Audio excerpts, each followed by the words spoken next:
Hello, hello, and welcome yourselves to a little episode today of Seek Truth, Speak Truth. Sorry for that little bit of a cock up there.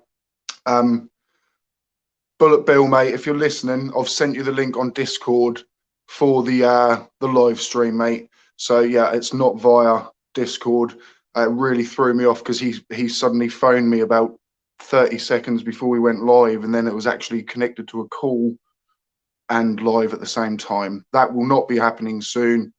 Once we get the desktop set up, we have hit the target of £1,500. I have got to give a special shout out to Wolfie 6020. He donated £280. I suppose he looked at it and was like, I'm going to just top up to the total. So Wolfie, absolute legend. We are there and we are ready to go. So new desktop PC coming very, very soon. Bullet Bill, mate, I hope you have got the message that you have got the StreamYard's link in Discord. Just say hello to a few people in the chat. Charlie Welsh, hello, mate. Liam Wakefield, Flow Perspective, yes, Wolfie is a legend. You're welcome to jump on as well, mate. If anyone can send you a link, Deadly Dave has got one, Bullet Bill and Limey Play. So if you want to grab it off them, please do. You are more than welcome. Man Devil, hello, mate. Mr. 42, Flow Rider, Makes X, Chris, Try Thinking. I did well. Thank you, mate. Thank you. Liam Wakefield, you always have to know where your towel is. And everybody, Madman 87, all of you. Nice to see you. Yeah. Yeah, Bullet Bill, Ranty's just put his email there. So we'll go ahead. The Snark, hello, mate. I do believe we have Limey Play and Bullet Bill there. So it's probably going to be quite a long stream. So I think we should just get cracking and get straight into it, really. So I'm going to add Limey Play and Bullet Bill. How are you both? I'll just get us out of flirf mode. You all right? Yeah, good. Oh, I don't like being bigger than you. I feel like I'm... There we go. I feel like I'm trying to think put many myself people are bigger you. than me after this lockdown, mate. Oh, buddy. No worries at all. How you, Limey Play? Yeah, good, man. Good. Just just sending that link through to Thingy unless it's already been sent. To Renty. Yeah, I'm good. I'm really late trying to put out a bloody video, and I was gonna have it wrapped up today to go live for the patrons of Patreon, and then release to everyone tomorrow. But then I ended up just passing out after physio, and I woke up after dinner. So yeah, not good. Wasted the day, but yeah, it'll get there. It's been a long one. It's fun though. How are you? Very well, mate. Yeah, very well. Still buzzing off that debate from last night, to be honest. So Mate, I've only got to watch the first half so far, but you smashed him. Well, we've got the other half to go as well then. Damn right. Mr. 42 here saying, Bill, can you speak today? It's going to be a bit of a travesty if he can't. Can you speak today, Bullet Bill? I could speak today. I don't know if my mic is still quiet. You quiet? Yeah. Really quiet-ish, but... Yeah, we'll just have to make do. I'll try talking a bit louder, but I have some things to say. Let's just put it that way. I have some things to say. You're definitely louder than last time. Yeah, the thing is, it's very, very interesting looking at all the tactics they try and use, because they don't really have many points to argue, let's face it. So when they debate, it's all about trying to contort things, basically. It's trying to twist things around. So yeah, I'd love to. I can't wait to get started. I was absolutely dying yesterday. I just wanted to get in and say this is where you're wrong. This is why you're wrong. This is a fallacy. Blah blah. Yeah. Cool. Yeah, Flurspective, you've joined us. How are you, mate? Ranty. Hey, yeah, doing good. I've listened to about half of that debate so far, and it went exactly as I predicted. So, if you've listened to Chemo debating before, I mean, I don't know if you know that he's on the Discord all the time. He spends hours and hours debating globe earthers, and it's the same stuff all the time. I mean, I could pick out at least a dozen times that you let him off that fishing line. Literally, he was hooked. You had him, and you didn't get to cook him. He just squirms at that last minute, don't he? But I managed to nail him down on a few things, though. I think my the best bit was I basically managed to get him to say that the Earth rotates really slowly and that we wouldn't feel it. So I was like, I took that as a bit of a victory. Yeah. So, and guys, congratulations on reaching your target as well. You GoFundMe target. I remember you and I had that conversation, and I twisted your arm to do the GoFundMe, and he wasn't going to do it, guys. Honestly, he was not going to do it. And I said, look, just swallow your pride and ask for some help if you need it. And he did, and he said, right, okay. I built him up, and he said, right, I'm going to do it now. And then the next thing, I included it in my video. So. Or also put a poll out, I think, as well. So it got a good boost, didn't it? Oh, yeah, mate. I had about 500 before I even mentioned it. So that was pretty good. And Limey Play as well. I don't know if Limey Play's noticed, but I put a new poll out for people to go and subscribe to him. And I can see that he's got an extra 13 followers already. You picked up 13 subs there, Limey, in the last hour. Yeah, I was going to thank you for that, because I just saw it actually as I was scrolling through outside whilst having a cigarette, and I was just about to pull it up actually and see, because I've been getting notification after notification of new people. So thank you again. No problem. Let's not bad for exactly. That's awesome. Thank you so much.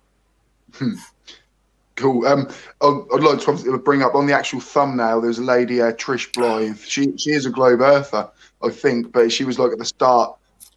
Chemo's going to win this one I'm not easy. hearing anything and then, now. like, what's she going on? Voted twice on win, like, and I was just like, yes. Oh yeah, that'd be lovely. That at the start, definitely. I like, think right. Mr. 42 is going to slaughter me. Well, Trish is she's actually known as Queen of the Trolls on Discord. She's actually a very good debater and a very heavy. I'm getting some lag at the moment. Just bear with me. A very heavy globe earther and supporter of globe earth. So I mean, I think she knows Chemo, and Chemo and her had a big falling out a few days ago. And actually, that's what forced me off Gem Panda's server. Actually, I left on principle because of the way Chemo behaved over there, and a few other people left too. So she left as well. She was a moderator over there, so they had a massive falling out. So it is kind of a bit of a. There's more to that than just a simple comment. Yeah. It goes a lot deeper than that. Yeah. Yeah, I mean, I kind of took it as because he, like you said, I mean, he probably spends 6 hours a day debating it, doesn't he? Is that sad that it's his life, just debate. So I kind of know why most people, even most Globers, were probably thinking, he's going to have STST and Knots here, but I think I held my own. Are you ready to kind of share it? Share your screen, Bullet Bill, and sort of. Yeah. Let's start pretty soon. Let's if it goes on and on, I mean, I'd rather we talk as well rather than just sit here and watch it again. So if we have to do this in 2 parts, so be it. If you know what I mean. Because I'd rather actually be able to, between pausing it, actually talk and things, rather than just watching it through.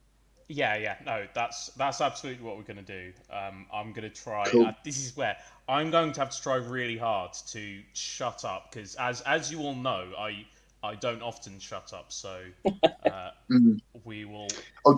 I'll just shout something out. Actually, Earth is life in the chat, because you're saying, can someone post a link to the debate? We are going to now go over that debate, but. Well, unless it's another debate you're talking about, but there was somebody actually posing as you in that chat last night with your name and avatar and saying rather disgusting things, and obviously soon got banned. So I was like, well, that clearly wasn't you. Yeah, unless it was. I don't know. But yeah, just warning you, buddy. Can I just shout out in the chat?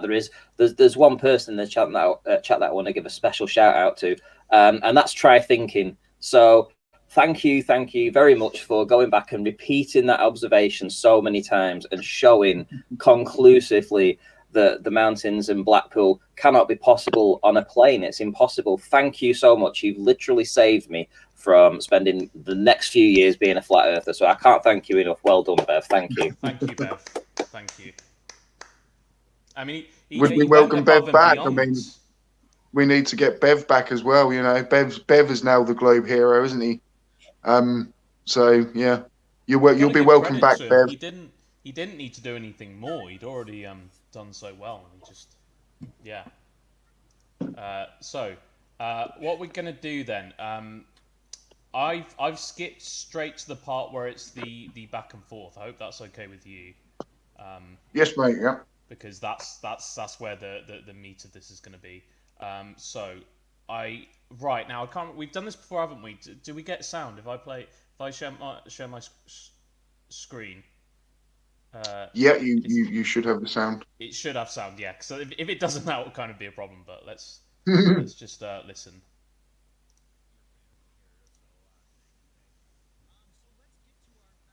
Yeah, we can't hear that. Can't hear anything. I think you need to do something. There is something at your end to actually share the audio, I believe. Right. Okay. Do you guys want to talk amongst yourselves then? I'm just gonna have a click about here. Yeah. So give me 5 minutes or so, and obviously just chat, fill the void. I'll see. No worries, dude. No worries. Have you got any debates lined up, Ranty? For the debates, no, not currently. No, I was waiting for Witsit, and we had tried to arrange something, but then he went silent for like 4 weeks, and I messaged him on Skype, and he still hasn't responded. So I'm guessing that isn't going to happen. I think he said he was going to bring some proofs as to why, some proper proofs, some mathematics, some measurements to prove why Blackpool Tower and the mountain behind were possible on a flat plane. And of course we know he can't do that, and that's why he's disappeared. So is what it is. Yeah, I actually have an update on Witsit. He was actually looking for these mathematical proofs, and last I heard, sadly, he got lost up shit creek without a paddle. Yeah, that's without a paddle it's pretty bad. Without any proofs at all it's really, really bad. So you can't sail up a shit creek with just no proofs. You need some kind of proofs to do that. No, exactly. And I mean, well, the thing I'm working on right now is to show how much they don't understand celestial navigation and how to use the sextant. So clearly they wouldn't be able to use that up shit creek either.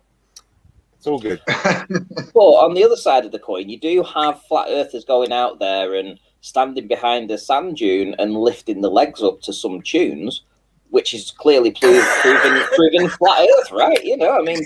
Oh, that was brilliant. And I would have never seen that if it wasn't on yours, to be fair, because I don't really keep up with a lot of the stuff they're doing. Really, I've only got a few select channels I'm going after. But yeah, oh my God, I couldn't stop laughing. That was fantastic. Yay! Can you lift the other leg? Hey, that proves flat. I mean, literally, guys, he was just filming. They were just filming a guy walking on the beach. That's it. They were filming a guy walking on the beach. And to be fair, it's the most constructive thing he's ever done. I couldn't stop laughing at that. Oh my God. Oh, they actually thought seriously that they were proving science, and you could hear it on the. I mean, Flatzoid was so funny. Oh yes, this is proving everything that I've been saying. It's like, guys, you're just filming somebody on the beach. What are you talking about? Yeah. This has been filmed a million times. Yeah, no, that's brilliant. They got arrested for like trying to take pictures of people on the beach. But the best one of all is that Bev is supposed to be some kind of amateur, let's say amateur scientist. That's all I'm going to say. And he's out there with his auto level, and he's literally showing that the horizon is far below the crosshairs of the auto level. It's game over there and then. It's game over. Level is flat. Well, funnily enough, what are you on about? I mean, the crosshairs, you know, what's going on there with those crosshairs, mate? Kind of shown that the horizon doesn't rise to eye level, does it? Yeah, exactly. Yeah. Oh, classic. I have some bad news, I'm afraid, guys. I don't think I can share, unless there's something I'm doing wrong, I don't think I can share the audio from the video. What I think I need to do is download the video file, and according to, just on a very, very quick search, I might be able to share the audio that way. So I don't think we'll be able to go through the video. Limey Play's got it downloaded, I believe. Yeah, I was having issues on the download, but if you bear with me, give me 2 seconds. Let me see if it's finished. Hold on, we got some input from Try Thinking. He says, "Keep going, Ranty. You're proving my point." It's even that. What's his point? Like, wait a minute. What's his point? That the crosshairs, you know, the horizon should rise to the crosshairs, right? They don't. What's up with him? What I can do, it looks like it didn't download and that, but I can go ahead and show. Oh shit! Actually, I think my download speeds are a bit crap. I was going to say I could try and share my screen. We've definitely played audio on here before just by screen sharing. Yeah. I don't know. It might just be what settings you've gone into it with. I'm a complete idiot and I'm missing something. That's a very distinct possibility here, but I'm pretty sure it's not that. If there's something I'm not doing, then that's fine. But I haven't quite managed it. It seemed I can't remember what we did. I think we did do it before, but we had the same issue. We couldn't play audio, so I don't think StreamYard can share the audio from a tab. I think it has to be a video file. So yeah. But at the very least, I have some things to say anyway. Because, like I said, I mean, we'll still just carry on. Obviously, if Limey does manage to get it downloaded, we'll obviously just start cracking on with that. Plenty to say. Yeah, we'll do a 720p to be a bit quicker. My download speeds are a bit shit. It's either that or I can share the screen. There's really no visuals in it, so I mean, even like bloody 240p or whatever, it really wouldn't matter, because he shows one video for 3 minutes. So. Oh, okay. I'll just share the quickest in it because it's just good point, sir. Brilliant. Hold on. I'm going to reset it up then, and I'll do it the quickest one possible. I think it was someone would be in the this chat one. Was saying live reenactment, voices and all. I don't feel up for that. I don't. Or at least I don't want to play. If you want, I'll play the part of Spurskimo and start drooling. Oh, brilliant! Live I mean, it wouldn't be hard. Fun. It wouldn't be hard to reenact him, really, would it? I was very, very shocked. Though, no, not really. Just give me a second to smack my head against the wall a few times, and then I think I'll have it down pat. We need to get a Tottenham fan that's just got out of bed and give him a microphone. I think that would be a good. Yeah. Is it just me, or does he sound? Don't you by default have to fall out of bed to start supporting Tottenham? Hey, I'm not going to get into the football thing. No. Now I thought the boys did well. That's all. That's all I'll say. I had to bring that up. What with England? Yeah, it was heartbreaking. But if Italy's going to enjoy their win after playing that dirtily, then fuck them. It was disgusting. I think there should have been at least 1 or 2 red cards there. We should have been going into extra time against a team of 9 or 10. Sorry, Bill. What? I think it's a shame because I think Italy played better, but we still had a chance. They didn't. If they could have outright won it by the end of extra time, and they didn't manage to do that, so they left the door open, and we could have got it. It's one of those things, you know. At the end of the day, we got to the European final, so. Yeah, that's true. But like I say, I think we should have been entering extra time against a team of no more than 10, because at least one of them, you know, that when he yanked him like that, that should be a straight red card in my book. That's bullshit. You know, that should. There's the World Cup next year. Let's go and win that one. Bearded Devil 1864. I'm not sure if Ranty is still there. He's muted at the minute. I'm sure he probably still is. Ask Ranty if he has seen Falzoid's fish tank. I'm intrigued. I haven't. I've seen Dell's fish tank, but interesting. I wonder if you can hear mine if I share my screen. Give it a go. Possibly. Yeah, it's worth trying. Whatever they say. Either that or I could go into a back and forth where we have 3-minute time rounds again, and one person will start, the other person will. Yeah. So it was me being an idiot. That's fine. Well, you know when you click share screen, there's a little tiny square button in the bottom left hand corner that says share audio as well. You have to click that. Ah, right. So if you want to carry on, I'll stop mine and then you do it. Go on. Yeah. I'd be embarrassed. I feel embarrassed if I get it wrong now. Right, here we go. Don't worry, we all have technical issues. I've seen it. Right, yeah. It's a tiny little button, so like anyone can miss that. So this was actually Bullet Bill's idea. So I'm loving the fact that he can still get to kind of pause on the moments. I'm sure he's got things he wants to say. So let's go ahead. Bullet Bill. Yep, your screen is there. Right, okay, you can see it, can't you? You can all see it. Yes. Yeah. Okay, right. Just going to play it. Floor is yours. Yep, we can hear it. Yep. Right, perfect. Sweet. Okay, well, let's do this. Like I said, the place I'd like to begin is with the model. As I've said in the beginning, we've always known the Earth was flat. This was never in contention. Just about every civilization had a depiction of the flat Earth.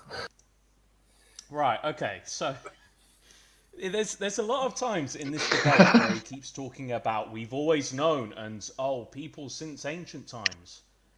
Guess what? People in ancient times got a lot of shit wrong. Mm-hmm. They didn't know what they were talking about. They didn't have the science. They didn't have the tools. They didn't know what they genuinely didn't. A lot of people assumed that the Earth was flat, but if you'd gone to someone back then and say, show me a picture of the whole Earth, they wouldn't be able to do that. They'd say that's impossible. It's such a bizarre point to use. Yeah, I don't know. Anyone else feel free to weigh in. Yeah, can I just say as well, because like the whole Eric Bay does it too, doesn't he? Talking about like the ancients called planets wandering stars or something like that. It's like why are you going to put your trust in civilizations that they didn't have like 0.01% of the technological advances that we have now? I mean, if you were born in some country, odds are you weren't probably ever going to leave that country and you would die there. That's most of them. Obviously some did, but now we can talk to people in real time, no matter where they are in the world. So it just it always baffles me why it's always the ancients and we've always known. And I think he ends up pretty soon, doesn't he, like discussing how the Bible is one of the first books to tell us, and we've got whole issues there. So but I will and then he says to me, like, you can't trust anecdotal evidence, which is actually someone living that you can talk to, but you can trust people that died thousands of years ago. Obviously, obviously. There's nothing anecdotal about that. What are you on about? Yeah. Yeah. All right. Yeah, anyway. but to say that So that's the not ancients- something that. Oh, sorry. Go on, Ranty. I was just going to say that the ancients knew. Well, you know, let's go back a few hundred years. The ancients knew what? What did they know exactly? I mean, did they know about electricity? Did they know about different types of saw blades, or different types of armor, or different types of metals, or things like that? What did they actually know? Yeah. You know, Did they know about coronavirus? Like, if this, what's going on now, had happened, you know, back then, well, obviously they did have, you know, they've had like Well, the it did plagues happen and the back Black then, Deaths yeah. and the Spanish flu, and, you know, I mean, every guy, it's like once every century, isn't it? There's a major issue, I think. But yeah, but we invented penicillin. You know, I mean, think about that. We didn't know how to deal with it. That's why pandemics in the past have been the mortality has just been absurd. You know, just so many deaths. And that's actually having a fundamental understanding, isn't it? Like, if all these people and a lot of flirfs are anti-vaxxers, anti-maskers, because it's all the conspiracy mindset. If they were of that mindset back then, they'd be wiped out. And I think that's where society is going wrong. We should allow them to be wiped out to better humanity. I disagree with that. Should we keep the video going, guys? Because I feel like we're never going to get. I'm kidding. Can I just say one last thing? It would be, you know, Seek Truth, Speak Truth with his other channel, his history channel, when he did a Witchfinder General. You know, back then they didn't understand what that was. It was somebody practicing probably some kind of very rudimentary science to try and understand different ailments or what can work with making you feel better and things like that, some herbal remedies. And they didn't understand that, so they classed them as witches and burned them or killed them. You know, just killed them for no fucking reason, just killed them. So, you know, this idea that, you know, years ago they knew this, they didn't know very much. They were very superstitious. They didn't know anything. Yeah, good point. Yeah. You know, I would have to provide, as the world already knew, that the Earth was flat.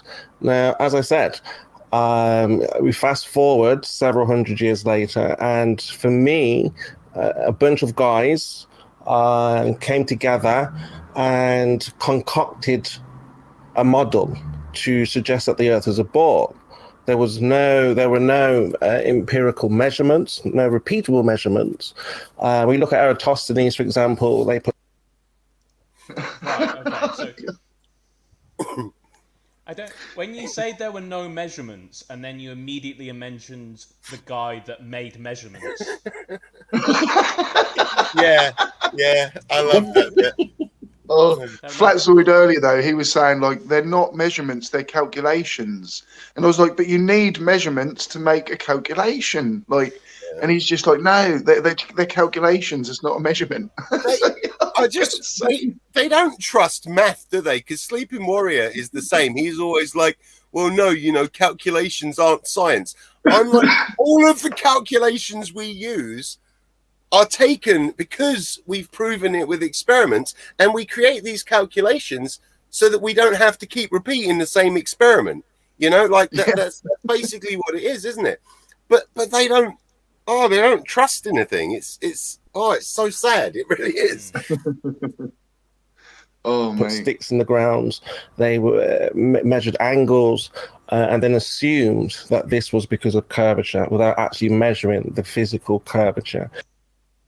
Right, okay. So about this word assumed. So if you're assuming something, then you are you're forming an opinion before you actually have an informed opinion. That is what an assumption is. But what Eratosthenes did was not that. You could have any assumption that you want, but until you actually go out and do something to check that, then that's all it is, an assumption. So to say it's an assumption is just bizarre. If he'd had not made those measurements and those calculations, then that would be an assumption, and you shouldn't do that. Yeah. But it's just Oh, hi, Deadly Dave. Dave. Dave. How Flatzoid's in there? Well, anytime that you think of, you think of the word assumption, right? But anytime that you form a hypothesis, you actually have to assume something in the first place to formulate a hypothesis. Yeah. You can't just, well, how do you get, what's the process of formulating a hypothesis? Well, first you have to think of something, you have to assume something to create the hypothesis in the first place. It's nonsense. Yeah. It was very rudimentary science, but it was the first step along the way. They used sticks back then because they didn't have very much, they didn't have the technology that we have to use. Yep. But yet with sticks, they were more accurate than any flat earther has ever been. So it's still a monumental achievement, isn't it? It's amazing. They did amazing. By the way, sorry, Ranty. Dave, I'm going to step in briefly for STST. See how it goes. If it's doing okay, then obviously chip in. But if not, then I don't know. I don't know if you're on your way home or something like that. But this stream will probably be quite a while. It might be 2 parts. I'm by the coast. I'm on holidays. So. Oh, nice. Awesome. That's where? Get away. Make sure you share pictures. He's in Jamaica. He's already told me. Nice. I can barely share my voice, let alone pictures.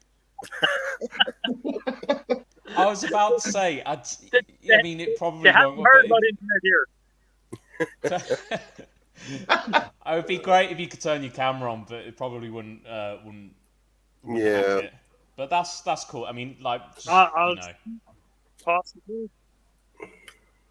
It's good. Hey, there you go. Slightly better. Yeah, I'm not sure. Dude. What's right? Wait, hold on. You're not on the coast. Yeah, so hang on. Try not to have it. I'm not. What do you mean I'm not on the coast? I'm not there. Right. I mean, I'm in a building right now.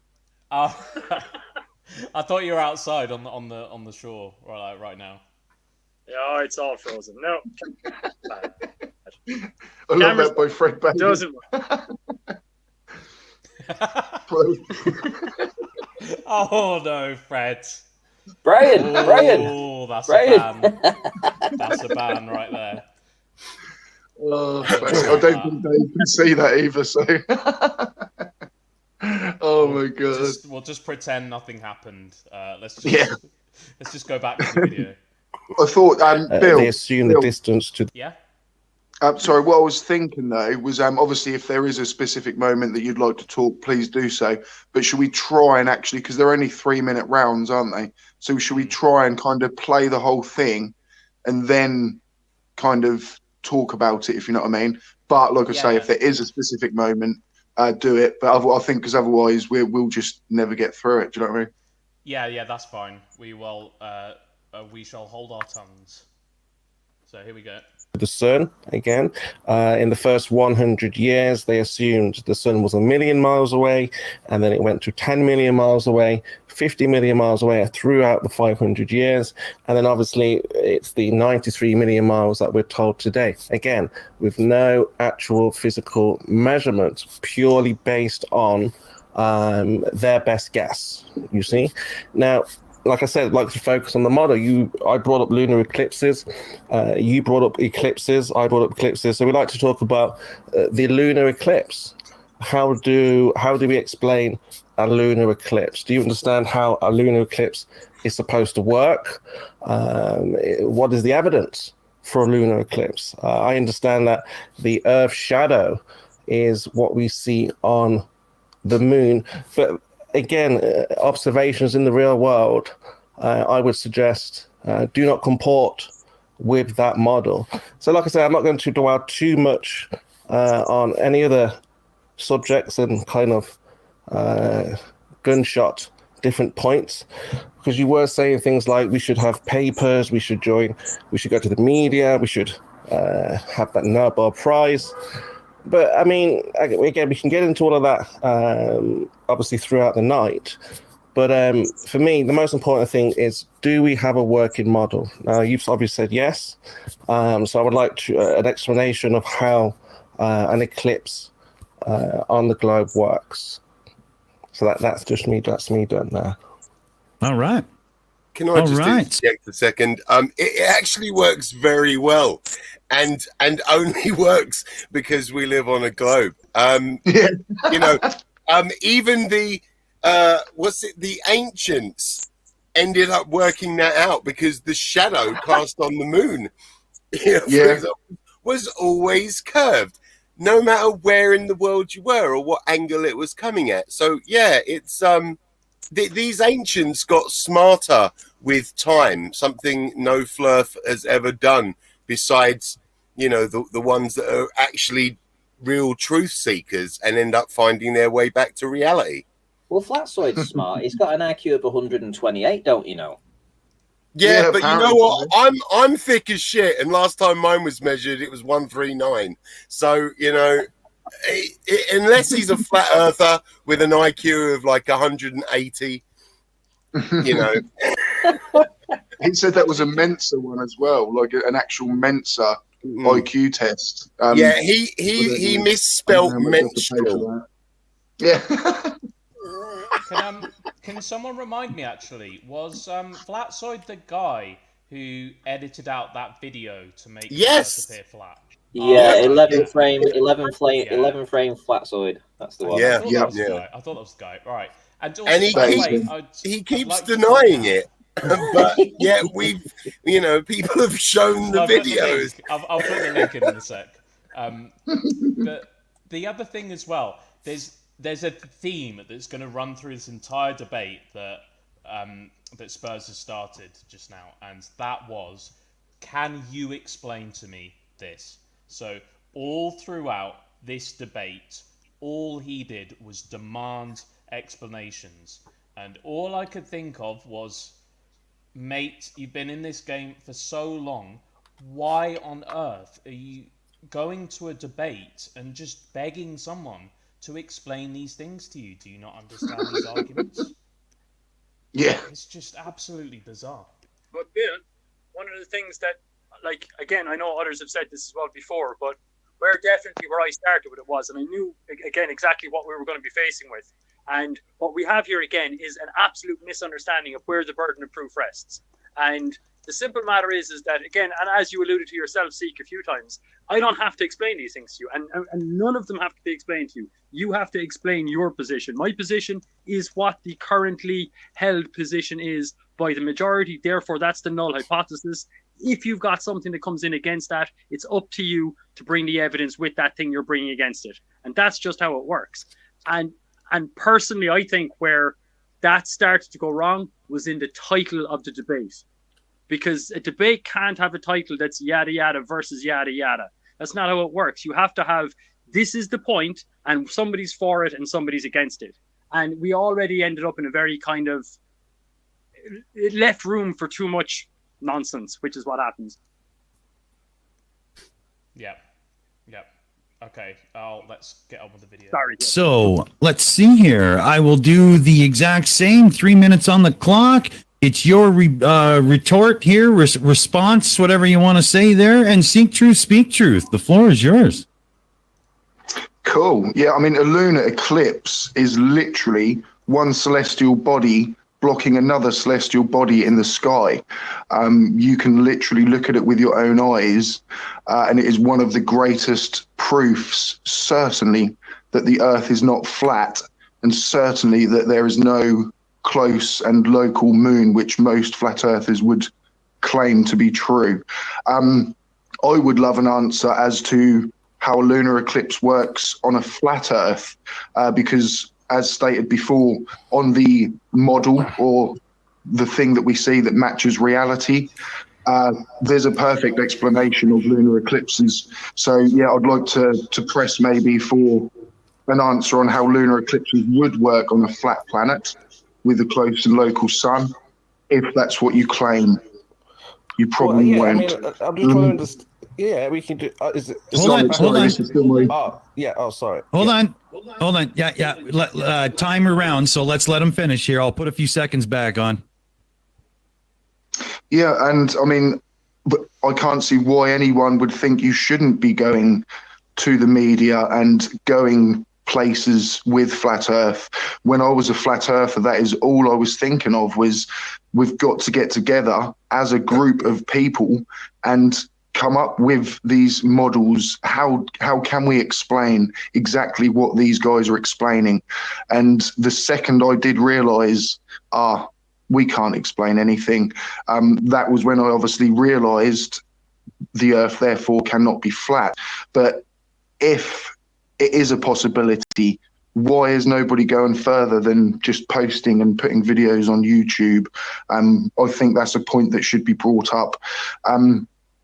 Why would it even need to exist, flat Earth? Why would the shape of the planet even need to be hidden? And also why you think you don't need a model. I'll relinquish the rest of my time there. And I think those are very reasonable questions.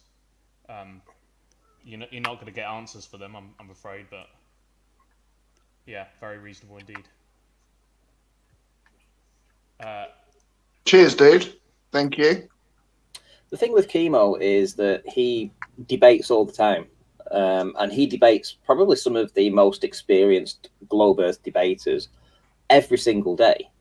And this is what he's used to. He's used to obfuscating points and moving the goalposts around and turning things around. And you'll get to see that he's very skilled in it. You'll listen, he'll be asked a question, and within 15 seconds, he's moved it from you asking a question to him then being able to talk about something for the next 2 or 3 minutes without answering your question.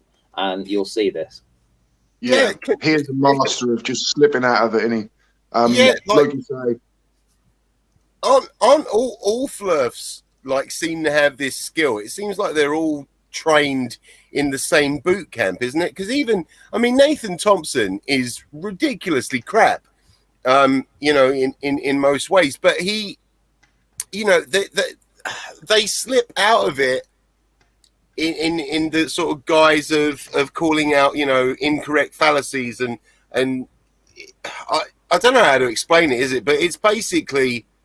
To all their followers, they're winning because they throw out all this jargon that their followers don't understand, and they're all really good at it. They have to be. They have to be. Yeah. If they actually put their minds to it, they'd become very good defense lawyers. If they did, actually put their minds to something. Except maybe Riley. Yeah. Well. Most of them had just claimed God as a defense, though, so I don't know how much it would work. Alrighty. So now we are flip the script. So Seek Truth, you got the 3 minutes to start, and there was an echo. I'm sure this was Spurs, but it was so annoying. He was doing it deliberately, I swear. Because every time he talked on one of his points, it wasn't echoing. But every time I was talking, I noticed that he turned his background one on to try and put me off. Literally, I noticed that. I weren't going to say it during the stream because I thought that would sound like a cop-out. But literally, I felt it. I was like, and you might notice it tonight, every time I was talking, suddenly there was this echo that started appearing. And he was like, oh, is it echoing? And then it just disappeared again. I was like, that's part of Flurf training camp. You learn that. You find ways to throw them off their game, don't you? Exactly. You've got to win a debate any way you can, and that's just one of the lesser underhand techniques that we teach them. Chemo will respond. I'm pretty sure everybody in the viewers out there are scoring themselves round by round to see who they think is on top, or maybe not so much. And we will be doing a little poll with the viewers very soon because everything matters when it comes to the viewers. So, Seek Truth, you get to start this round. Pose it on up. The floor is yours. Yeah, I'd like to really just concentrate on what does Chemo believe? Does he believe the Earth is flat? Does he believe that our atmosphere needs to be contained? There's just there's things I think we need this man to state so we can actually have a logical argument to actually move things forwards. Say, how far away does he believe the moon is? Does he believe the moon is a physical object? So I really, really would like to just press home and to get across the point that the burden of proof is on chemo.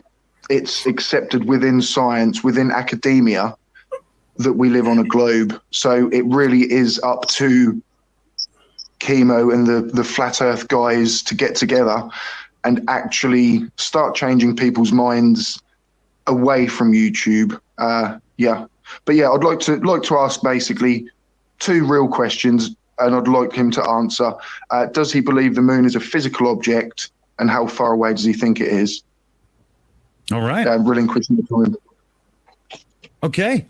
Cool. I think we got that good. So, Chemo, you. So yeah, like that, and you made a great point there. See, you know, it is the consensus because it's been proven that it is a globe, and I think this is, you know, another reason they always go back to the ancients, isn't it? Because if they can push that, well, we believed in flat Earth first, you guys have to prove the globe. Maybe they'll keep some followers, but you know, then they forget that we've proven the globe. So now we've taken over the whole, you know, like no one thinks the Earth is flat, except, you know, I hate to use the term morons, but you know. And I think like when you say like the ancients, it brings up this kind of mysticism, and people that think the Earth is flat, they think of themselves as like woke, and they believe probably in the more advanced civilizations. You know, kind of, you know, all the technology was lost. You know, I used to go down those paths as well. So I can imagine a lot of flat earthers will be, you know, kind of thinking, no, we were more advanced then, you know, but now these guys have worked out a way to hide it, and you know, this kind of the ancients, I can see the mysticism with it. You know, the kind of spiritualism, it adds up to them, doesn't it? You know, they can't understand the modern world. Yeah. See, but again, and this just shows again, like sort of lack of education and, well, even dyslexia, because, you know, they call themselves woke, but the word they were looking for is joke, and it's similar. You know, it's only one letter off. But I love Ranty's explanation of woke. Are you there, Ranty, mate? I am, yeah. Yeah. So, well, woke, yes, they are woke because they spend half the time, well, 3/4 of the day, fretting about flat Earth, so they don't get to sleep very well. Whereas globe earthers sleep very well, so they are asleep. And, you know, we don't toss and turn at night, worrying about the shape of the Earth, having dreams and nightmares about things. You know, we sleep very well. So, yes, woke versus asleep, yeah. Oh, brilliant. And can I just say as well? I mean, there's there's obviously a reason why they think that humanity has regressed, and you know, if you look at the current crop of FLIRF leaders out there, including people like Flatzoid, you can understand why they think that humanity has regressed, and in the past probably people were a lot brainier. Yeah, I think I don't know. I think now it's more obvious. You know, back before YouTube, that would just be another sort of crazy guy on the street, you know, with the sign, the end is 9, all this sort of stuff. Can I just say as well, what Seek tried to do admirably, although a very, very difficult thing to do, was he tried to nail Spurs down on, listen, dude, what do you actually believe? You know, is the Earth flat? Is there an atmosphere? How does gravity work, etc.? You're never going to get it, because as soon as you ask a flat earther, what do you believe? It's vague. Yeah. So you can't contradict them. But I think it's a very you know, valid thing to try. I knew that I needed to at least show him that, or the people watching, that I'm asking those questions. You know, I'm trying to pin him down, and again, he's squirming away out of it. Yeah, and I think somebody says something very interesting there about Google search stats. I think if you search something like scrotum I think the word scrotum has more search terms per month than flat Earth. So all shout out to all the scrotums out there. Yeah. Simon Dan also showed that pubic hair does also whoop, flat Earth's arse in searches. So yes, my next channel is actually going to be solely about the scrotum, and I think it's going to do quite well. Well, you could have more subscribers than Nathan in a few months. I mean, easily. It's a far more popular term. Nathan Oakley is a talking scrotum. He's always going to have more subscribers than me. And if anybody can make a meme about that, if anyone can make a meme about a talking Nathan scrotum, please email it me. Please send me. I really would like to use that in one of my upcoming videos. You know where you're at? I'll start to a testicle. Oh, sorry. No, carry on, mate. Start the clock when you do. Before you do, sorry. Can you hear me? Yeah, I mean, just to answer your questions direct. Sorry, go on, Dave.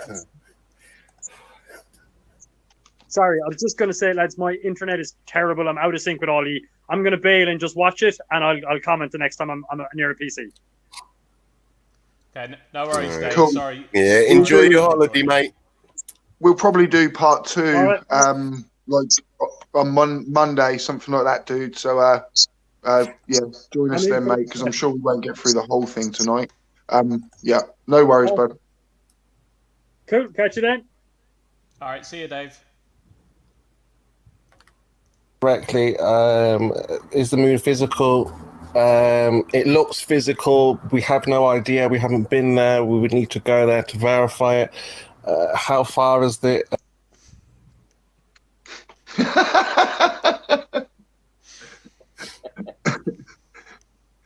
We have been there. What is the moon, guys? Who knows? It's physical. Yeah. It's not physical. We would need to go there. We've been there. No, we haven't been there. No, that's fake. But we do need to go there. But it's definitely physical, unless it's not physical. But it might not be. But it might be. It's the whole, okay, well, we don't know what the moon is. Yep, we've been there. No, space isn't real. You know what?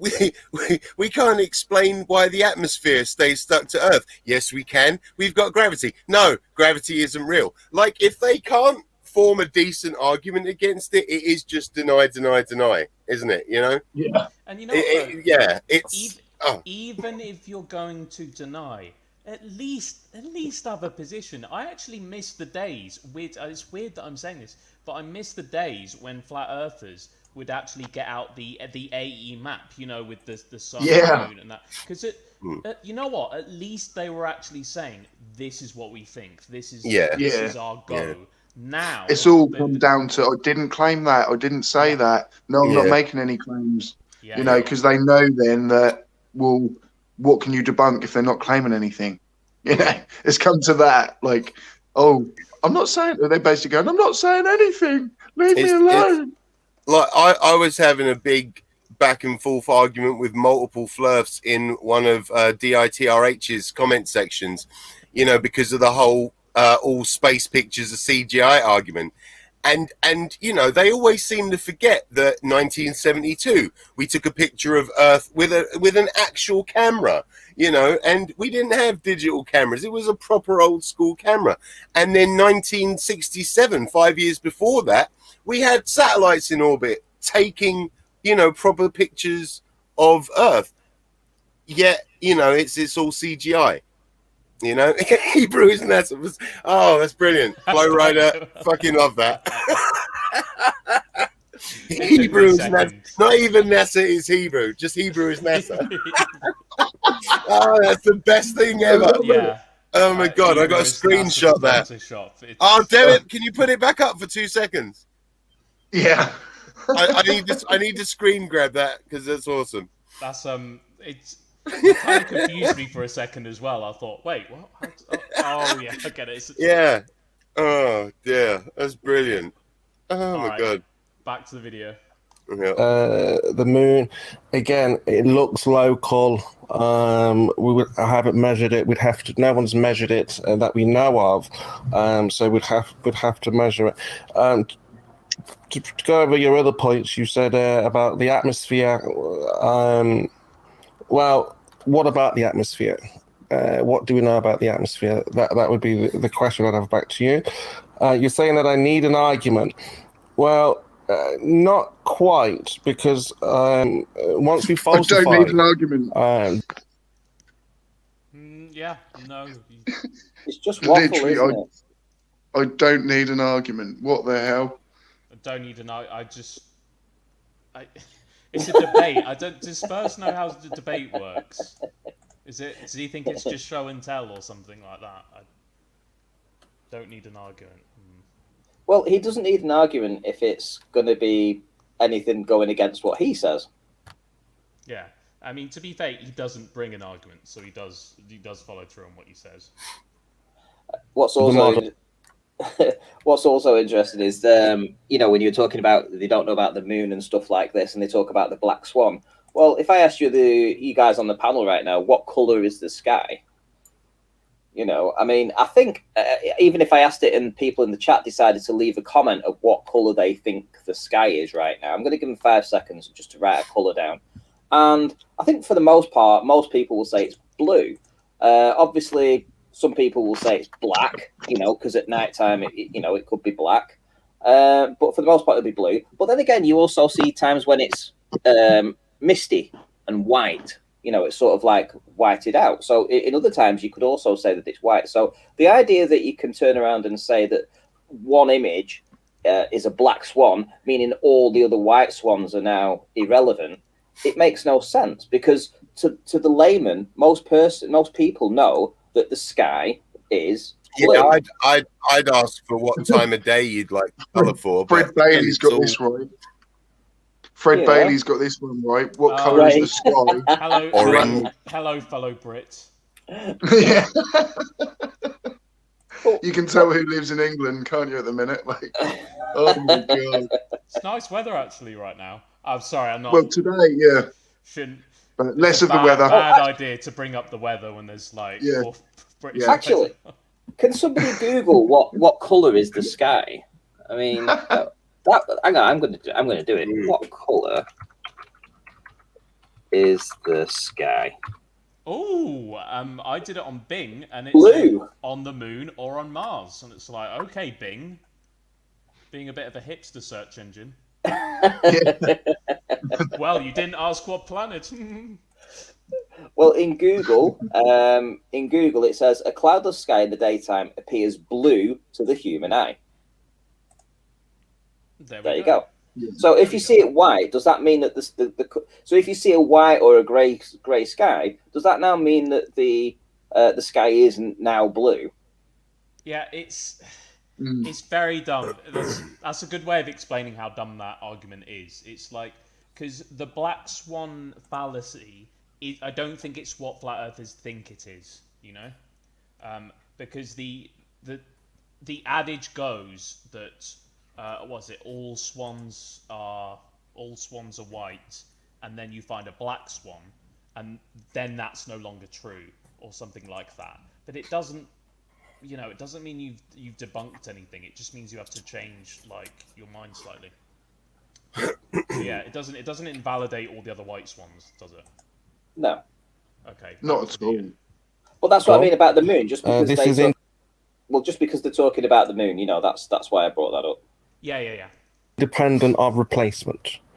So just because we falsify one aspect of the model doesn't require a replacement. So we don't have to give you something else. All we have to do is look at the claim and either affirm it or debunk it. You're asking me, what do I believe? Again, it's not about what I believe. It's not what I think. It's about what we can demonstrate. Yes, of course, we can get into what I believe and what I think, if that's what we like to do. But that for me is not what will tell us what we know to be true based on what I believe. You said you believe it because it's the accepted view. It's the consensus. as it were. Well, there are lots of consensuses in the world. It doesn't necessarily make them true. So we spend all day on that, about what people believe, whether the majority believe it or not.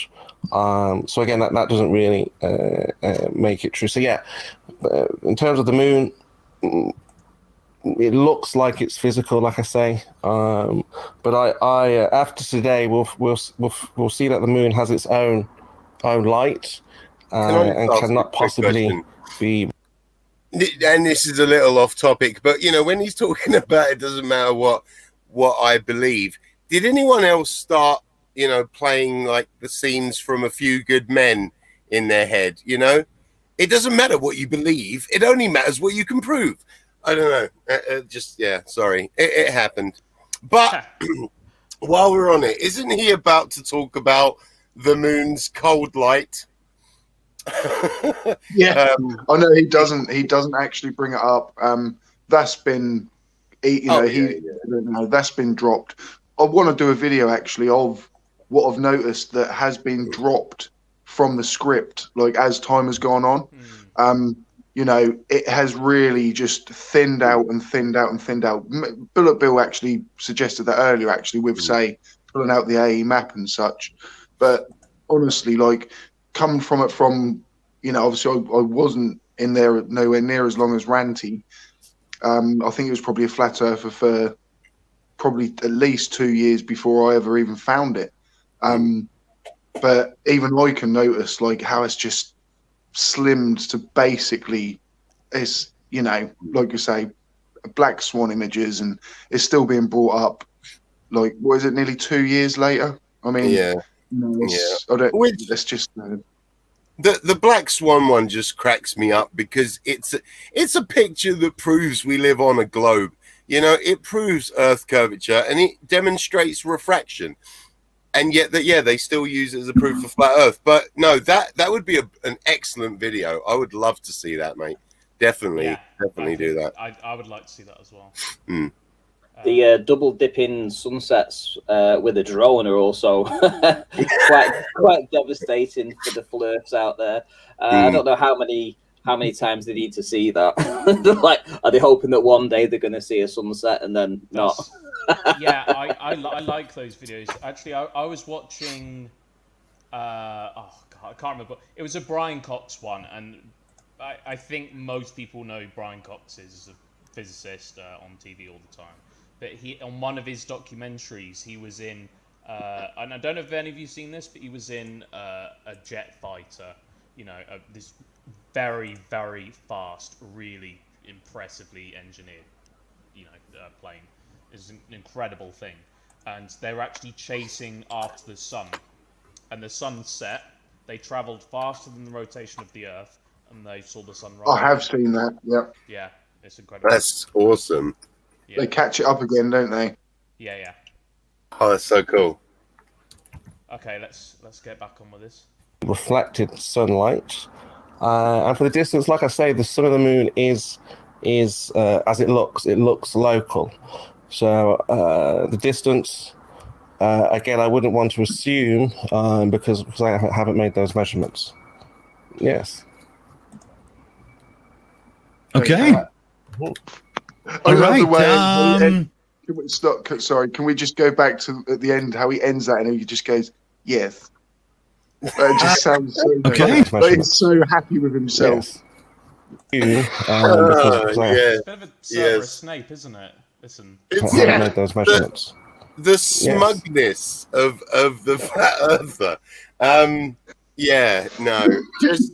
Well, in my next video, which will hopefully be up for everyone, it'll be up for patrons tomorrow, but everyone for Friday. And the same thing with Nathan Oakley. Like, there's just this bit where he's like, you know, he doesn't normally. He's like, yes, you know, it should just like I don't know. He turns his voice into like a sort of audio cheese grater. You know, like it actually it cringes you. It's art. Yeah. But yeah, they're so happy with themselves. Yeah, I think Chemo, he sounds like he's going to say, like, "Excuse me, sir, could I buy your wife?" You know what I mean? Yes, but at least he do it politely. You know, he does. He sounds like that sort. You know. You know, is your wife for sale, sir? Oh dear. I think in Spur's head, he's sitting in this really nice chair with a huge audience debating against someone really important, and he's making all these beautifully eloquent points, and everyone's nodding along. Thinking, Yeah. Wow, that's really opened my eyes. I can, you know, in his head, that is pretty much who he is. Yeah, which is strange because out of all the flirfs I've seen debate before, he's definitely at the very bottom of the pile for having interesting points or even points at all. Like he hasn't really said anything of substance yet, has he? Not really at all. He's made one positive claim that I can remember, and that is that the moon gives off its own light. Yeah, I should have caught on to that one. Actually, that's something I missed. JSS Tiger, $5. Thank you so much. He didn't respond well to my self poll question. He didn't at all. Did the usual tactics of just basically skated around the South Pole. That's all they can do is just skate away. But which would have taken a really long time because their South Pole goes around the whole fucking world, you know? Yeah. So skating around that would take a very long time. Okay. More video. Okay. All right. Well, there's a lot in the chat, so we'll just leave the viewers to decide, where we're at on that one. So we'll flip the script again, and we're coming around to Spurskimo, and you get to start this round. When you're ready to go for it. I'll kick the clock in, and challenge them. Here you go. So what's happening? Do I ask questions now again? Yeah. You got 3 minutes 3 minutes if you need. Lay out something that you want Seek to answer for or, respond to. Yeah, I mean, basically, I want to get to the back and forth over the lunar eclipse and try and talk about it, how it works, observations, how we know it's the moon's, the Earth's shadow, as it were. I want to play. Well, I don't know if I can play it, but if can you play videos here? Can we play videos and things like that? Yep. If you want to bring something up, the little share the monitor button down there, no problem. What if I give you the link? Will that work? No problem. Yeah, I'll send it to your okay. To your Discord. Play. I'm just going to skip ahead to when the video actually plays. You've got the. Unless there's any. Yeah, so just say hello to a few people in the chat. Sorry, dudes. There's been a sudden little influx of people, so I reckon another stream must have ended or something. So everyone that is here, thank you so much. Flow Rider, I know you've been here from the start. Charlie Welch, the Snark, Try Thinking, Unicorn Laser Eyes, Limey Play, 2 in 1, Juju Bear Memes, Doofus Manfred, the Snark. I've already said that. Harley's Corner, and a few other people. I'm sorry if I missed you, but welcome along. If you want to, give the like a little ding-a-ling. If not, no worries. We're just going to carry on and listen to my debate from last night. It's a bit of fun, and come along for the ride. Okay, we're coming right back to Spurs and his video. Look at this video. I would like to just hear what his explanation is, and then obviously we can talk about that explanation. Okay, let me just get the monitoring set up. For some reason, you can't do that until you go into this weird. I don't know why they do it that way, but hold on a minute here. Let me get this. We've got the true, and I guess this. So, okay, there we go.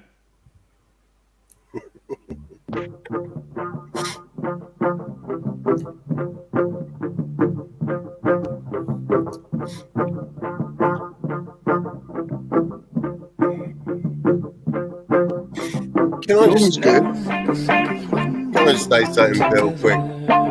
Yeah, just do you think, you know, coming from a flat Earth, you know, being flat earthers, Seek and Rennie, because to me, you know, it seems that they can't wrap their head around, you know, you've got the sun, you've got us spinning whilst going around it, and then, you know, the moon going round us, you know, not on the same plane, because everything's 3D and it's slightly different. And this is why we don't get, you know, unlike Sleeping Warrior says, we don't get an eclipse every month, and that it's just most of them are above water, which is what he said before. But do you think that's it? Is a lot of it is just not being able to grasp that everything is in 3 dimensions and everything spins, you know, according to its own orbit, its own axis? You know, do you think that's a lot of it, is just wrapping the head around the mechanics? Yeah, it is. I mean, it is just being able to switch from 2D thinking to 3D thinking, really. You know, going back to the ancients, I can see how plausibly you would look up and think, the sun and the moon, you know, they travel, you know what I mean? The very basic understanding would be that they are both rotating around us. And, you know, it's because we have a low level of understanding. And then this thing comes in, which is quite easy to understand because there's not really a lot to know. All you've got to say is you're wrong, I'm right. And then you've basically won every argument you ever want to win.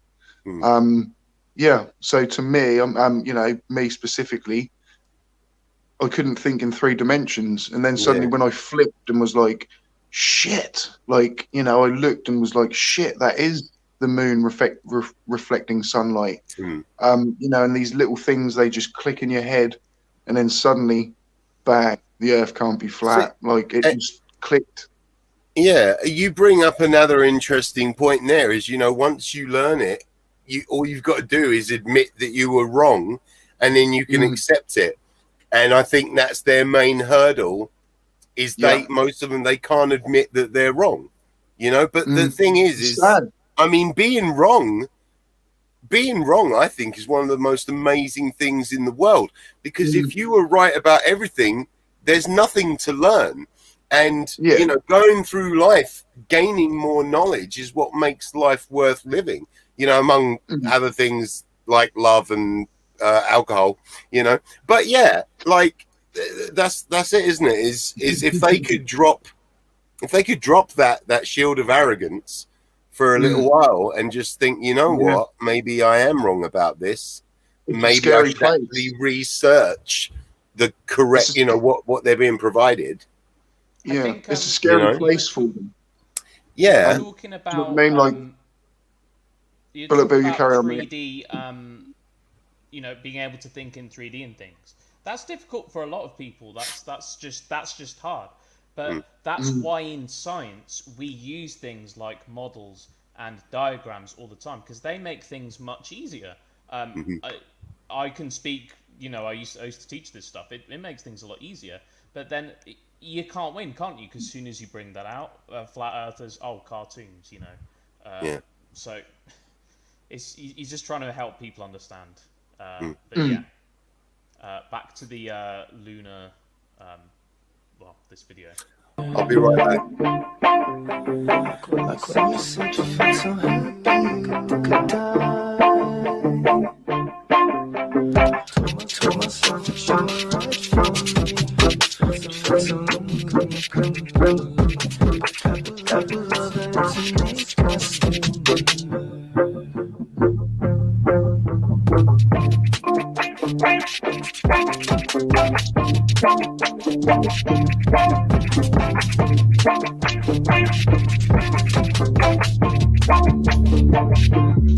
6:30 in the morning. It's about 18 degrees out here. Standing on top of the mounds, east of St. Louis. Behind me is a full moon, which will soon be going into a full lunar eclipse as it sets. A rare experience. While at the same time behind us, the sun is already beginning to rise. Echo. Very interesting experience. So it's about 6:55, and as you can see, we're Yeah, that was actually on the stream. right out here. You can see the shadow creeping across. It's a little hard to see on the camera, but from here you can see it clearly. It's about a third of the way covered. The moon is starting to turn nice and orange. Over my right shoulder, you can see downtown St. Louis and the nice early morning sun, which is getting very bright on the eastern horizon behind us. Yeah, we can definitely see it's practically day here yet. We still have the moon out, which is slowly eclipsing. And it's still cold. You can still see it just a little bit. What I find very interesting. Okay, so as far as I'm aware, he thinks that debunks the globe model because so the sun must be below the horizon or something like that. It brings the weird thing is, like, the fact that he's even mentioning it in the first place is odd, because I mean, what is that shadow then, Spurs? I mean, can you explain the shadow at all? Can I just ask quickly, like, because I missed that. What is he actually trying to talk about? It's not that selenahelion or anything, is it? Or it is. Yeah. Okay. That's exactly what he's talking about. Yeah. So you know, like, seek truth, speak truth. Explain that perfectly. You know, that is because of refraction. It is. It can be, you know, yeah, it could definitely be confusing because, you know, you're seeing these two objects at the same time. But it's the same thing that brings stuff back over the curve. You know, you got to think, like, we're surrounded by, you know, an atmosphere, which is essentially, it is a fluid.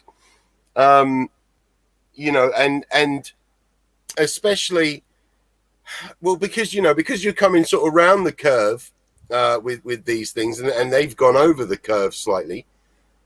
That atmosphere, it's getting thicker, isn't it? You know, because of the angle, you're dealing with a lot more light bouncing, and that's why you notice the refraction more at that distance. Is it? I might be getting this wrong, Bill. You've definitely got a better grasp on physics than I do. So it's probably something to do. I'm not an expert on this either. I think it's probably something to do with the sun's traveling through more of an atmosphere because it's traveling at an angle. So this is something you would only really see, I would imagine, quite early in the morning or quite. Yeah, it's very early because it's still not technically come above the horizon yet. Yeah, I mean, I'm trying to think really why he would even bring this up. Like, you know, it didn't really add anything to his argument. Yeah, he kind of thinks it's like a gotcha moment, but I think they bring it up because Sleeping Warrior brought it up once when I was arguing with him. You know, because to them, being able to see them both at the same time could only happen if the Earth was flat, because, you know, obviously because you're separating day and night. The thing is, I mean, isn't a lot of it as well, you know, well, I mean, with the selenahelion, or sometimes just called the selenahelion eclipse, it's because of refraction. But, you know, you can see the moon in the daytime, you know, sometimes quite well. Or as actually in twilight, but that's, you know, but there are times when the moon is there during the day, and we're not seeing it because it's in the darkness of space, and the sun, you know, it's not directly in front because that would be another eclipse, but, you know, the light isn't bouncing off the front of the moon, the side that we can see, because the sun is behind it. And this is another thing that really does, in a way, it would debunk their whole moon does a cold light thing, and the moon is its own light source, because we're not seeing it. Yeah, because of the angle. The thing is, as well. Yeah. I agree with you, Seek. I don't really get why he's bringing it up, because, I mean, what is that shadow anyway? now he's got to explain that on a flat Earth. Of course he won't, because as soon as you ask questions, it's no model, not claiming anything. And that's clearly the strategy. He's got his ultimate defense of. Right, but if they if they say, look, I don't subscribe to a model, I'm not claiming, then flat Earth is dead. There is no argument. Yeah. In any time that I've seen like a flat planet, and they show the moon and the sun as like a yin yang effect, don't they? Like opposite, night and day. So seeing the moon during the daytime just destroys flat Earth. Yeah. Or every obliterates it. Mm-hmm. Yeah. Okay, Earth is Life, mate, has given me a $5 super chat. You are a legend. Flatties always want to bring up the Seleninian, I can't even say it, eclipse being really impossible, but never have an explanation for it on a flat Earth. Exactly. And I think I did pull him up on that. Let's play the video, guys. Let's go. Can I just say as well, like, I think, and I don't know, it kind of helped me, and I still butcher the word, but because Selene is sun, I think it's from Greek, and then Helion, I think, is just Earth. I think I'm going to Google it while you're playing the video because I can't exactly remember. But yeah, there's a reason behind it being called the Selenahelion or the Selenelian because they use both. And yeah, anyway, sorry. Okay. I was expecting the shadow to come upward across the moon as it would go down and it would pass into shadow, and actually it's going the other way around. That music. The music, like the way they're just like, playing this rocky music because it empowers the flat Earth. It's the Rocky, isn't it? They listen. Yeah, they're like, we're going up the stairs. We're climbing the mountain of truth. And, they hear this rocky music and they're just like, da, da, da, da, da, da, da.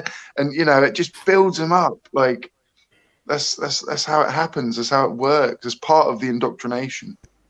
I love this. This is another flat Earth strategy as well, in that if you make the same point multiple times, then you're making a better argument. Do you know what I mean? So I'm going to repeat it 3 times just to make my point better. I'm going to show you more examples of a thing. Therefore, it doesn't really make much of a difference in my opinion. But there you go. Mm-hmm. So yeah, there's this text. Yeah, and that's it. So that basically that contradicts what you've just told us. Seek truth, speak truth.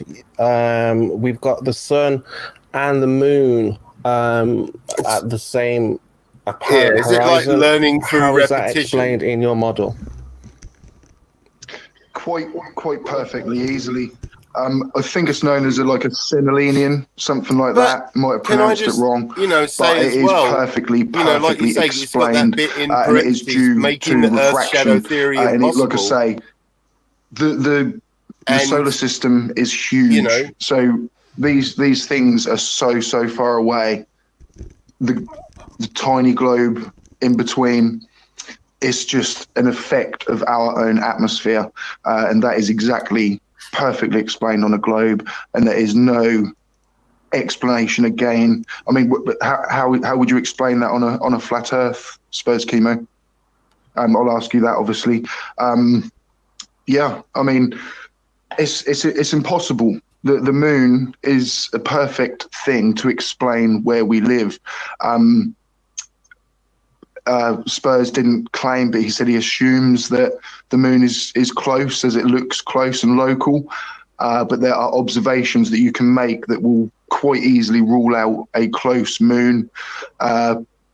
You can easily disprove flat Earth just by moon observations alone. Just travel around. You can work out your longitude on the actual globe just by the rotation of the moon. It's just such a perfect and good example to look at. And like I say, the Selenians only happen in one location, and that is predicted on the globe. And there is no explanation or any way of possibly explaining that on a flat Earth, I'll relinquish my 3 minutes. Can I just say? All right. So here, let me get us back. Can I just say, Seek, as well? A little bit of criticism here on your part. I think when you're debating, I think probably try and keep to 1 point at a time, or at least as few points as possible. You know, because I think you brought up a few good things there, but then it's kind of like a shotgun. You know, it's like which. Yeah. Oh, should I address this? Shall I address that? And it's easy to lose track of things. Yeah, I kind of actually acted a bit flirfish then, didn't I? If you know what I mean. Yeah, I kind of was using flirt tactics on him. I think it's not even that. I think it's sometimes you get distracted, don't you? Because when you're talking about things, something comes up and you think, oh yeah, I could talk about it, and then you start to talk about this. Yeah. It's always much better if you just keep it to, right, let's talk about this. Then you talk about it, then you finish, and then... Limey might be out because of internet reasons, but that is what it is, apparently. I don't know if Ranty's still here. He is muted, I believe he is. Yeah, he's still here. Yeah, I'm still here. Still here. Okay, Ranty, you tricked me there for a second. Let's carry on. Back over. And so that was I just had to put myself, I had to get my little thingy here. So that's the response to the video. Okay, there we go. So now looking at the clock here, and we have time for one more set of timed rounds, and then we're going to get into a bit more of a free flow and let you guys, have a little bit more room to play. So since Chemo did start, it's only perfect that it's your turn right now. Seek truth, speak truth. So you get to lead off with something you would like having a response to, and it's our last round. Okay. I'd like to ask, why is there no accurate map of a flat Earth? Taken models completely out of the equation. A map is just a physical, scaled-down representation of reality. If the Earth was flat, a flat Earth map, it would, whoever made the flat, it would be the easiest thing ever. A toddler could work it out. And people that have tried have never, ever been able to actually work out a way to navigate around a flat planet when you take into consideration having like a northern and southern hemisphere. So, why is there no way of working out how to travel on a 2D surface if we are living on a 2D surface? Why do we have to travel using projections of a globe? I relinquish my 3 minutes.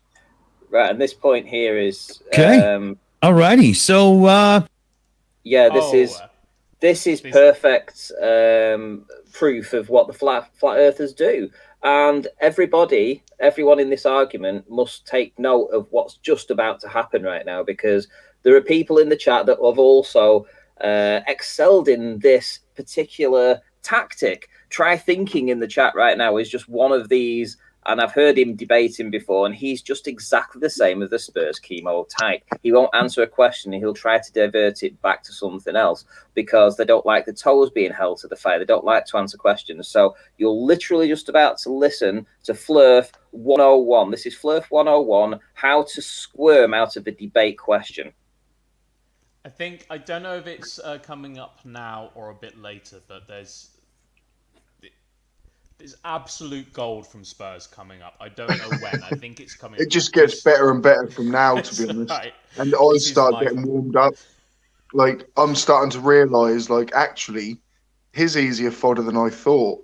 I kind of was beforehand thinking, I'm going up against one of Oakley's boys here. Do you know what I mean? Like, and this was, I think it was around now when I started realising, like, I'm actually got the upper hand on him, and it was like, yeah, let's go. Yeah. Well, let's see if we can keep an ear out for what Ranty said there. The tactic. I think that's pretty good to the point, easy to follow. So we're going to hand it over to Spurs for his response, and then we're going to kick this into the second side of the show. So, Chemo, it's all yours. Take it away, man. Yeah, I mean, I don't think you're saying a lot, but you're not saying actually anything. It seems to me you're just parroting, obviously, the key phrases that you've heard in the Globe Earth community. Now, we're talking about this model that's supposed to represent reality. We just saw an observation that doesn't represent reality, because you just explained to me how a lunar eclipse should or shouldn't work. And the observations in the real world, they go against what you claim, which is the sun, the moon, and the earth are all lined up together. So again, you haven't really said anything to demonstrate what we already know about the model. Okay, it's a mathematical equation. I'm sure you probably don't even know the maths for the half of the equations. So what we're looking for is a practical demonstration of the model. And obviously the real world is a good example of a practical demonstration, and we can... I just want to interject, because, a lot of it's always the whole, practical demonstration, and, it doesn't go with the physics we see on Earth. Do they not understand that, because obviously, well, take the whole vacuum of space thing. I mean, for starts, it's not a perfect vacuum. Also, when you do demonstrations on Earth, it's going to behave differently because it's within Earth's atmosphere. Once you get out into space and you go far enough, you're not affected by Earth's gravitational pull anymore. Well, very mildly. Do you know why I'm glad that you've just jumped back in now? Do you know why I'm glad that you've just jumped back in right now? Because literally you're answering a question that you would think that he's answering. You think he's answering a question that he's not answering a question about. So you're actually proving our point, because you're responding to... This was actually Seek Truth's question. Seek Truth asked him about flat Earth maps. Why have you not got any flat Earth maps? And this is his response. So we did walk it. So again, yeah. So you're actually proving the point that he didn't answer anything about flat Earth maps. Just deflects and moves to a different topic. Totally obfuscated the point completely. I actually thought this was him asking a question. So yeah. Well, that's all he does. All he does is just keeps asking me questions. Yeah. He's supposed to be there to prove his beliefs, and all he can do is ask me questions. Anyway, let's jump back in.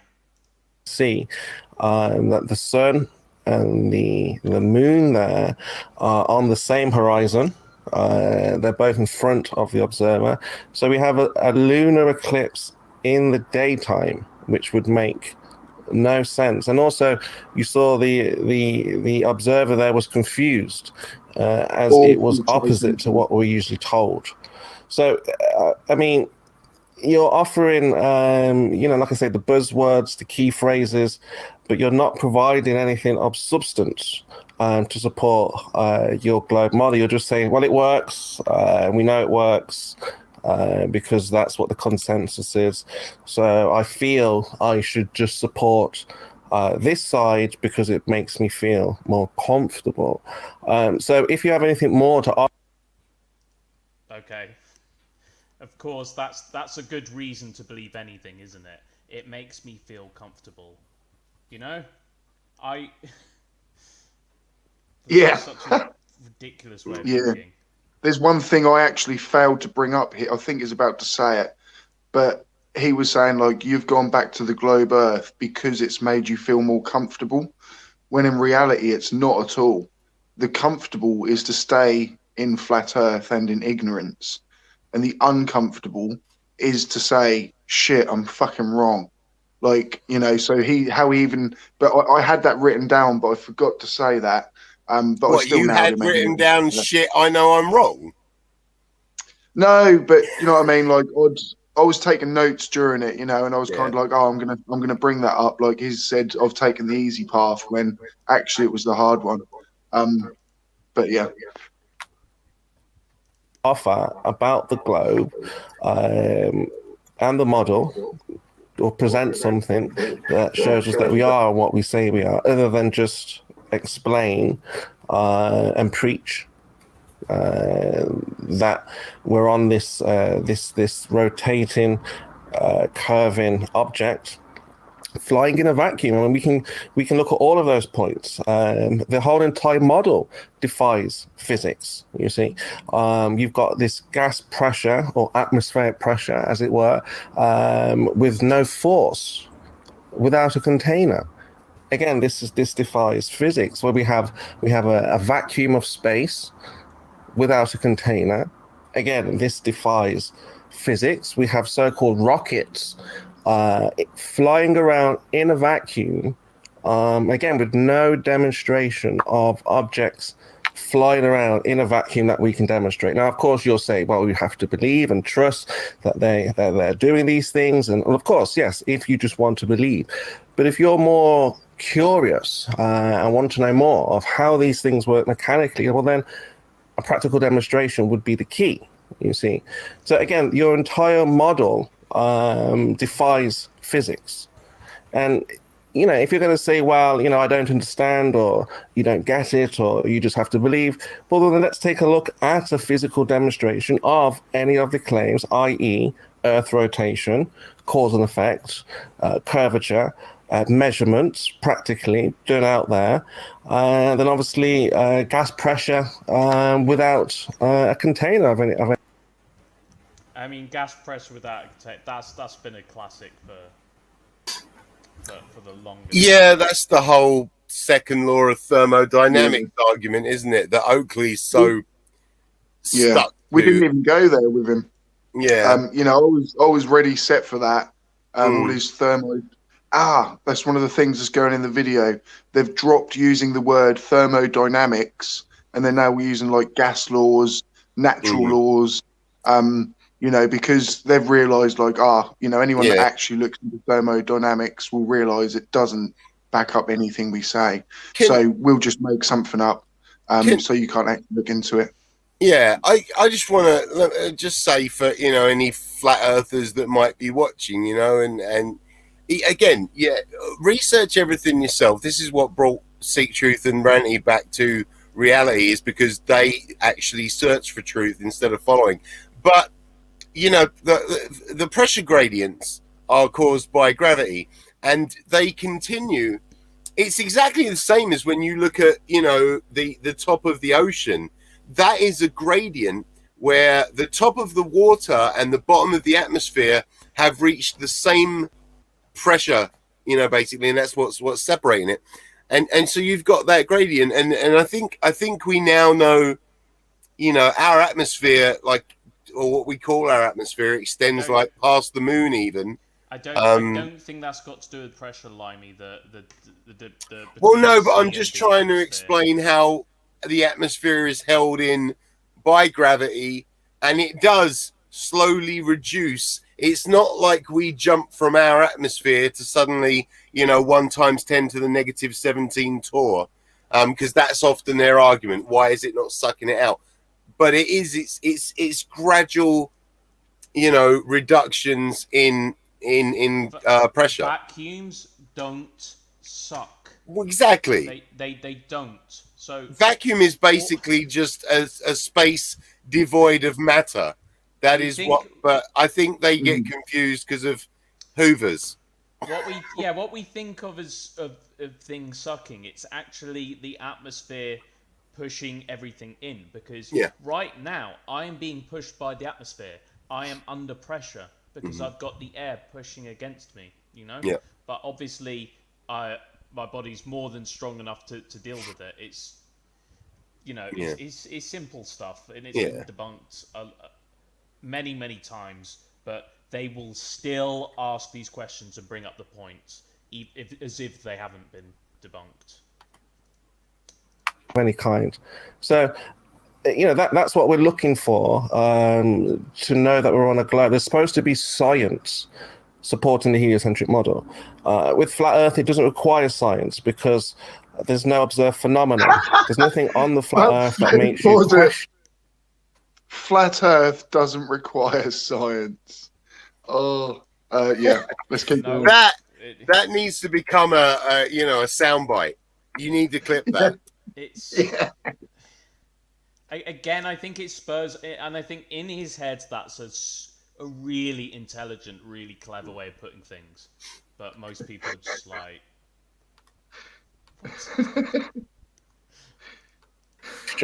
why? What caused the flat Earth? There's nothing that caused the flat Earth that we can test scientifically.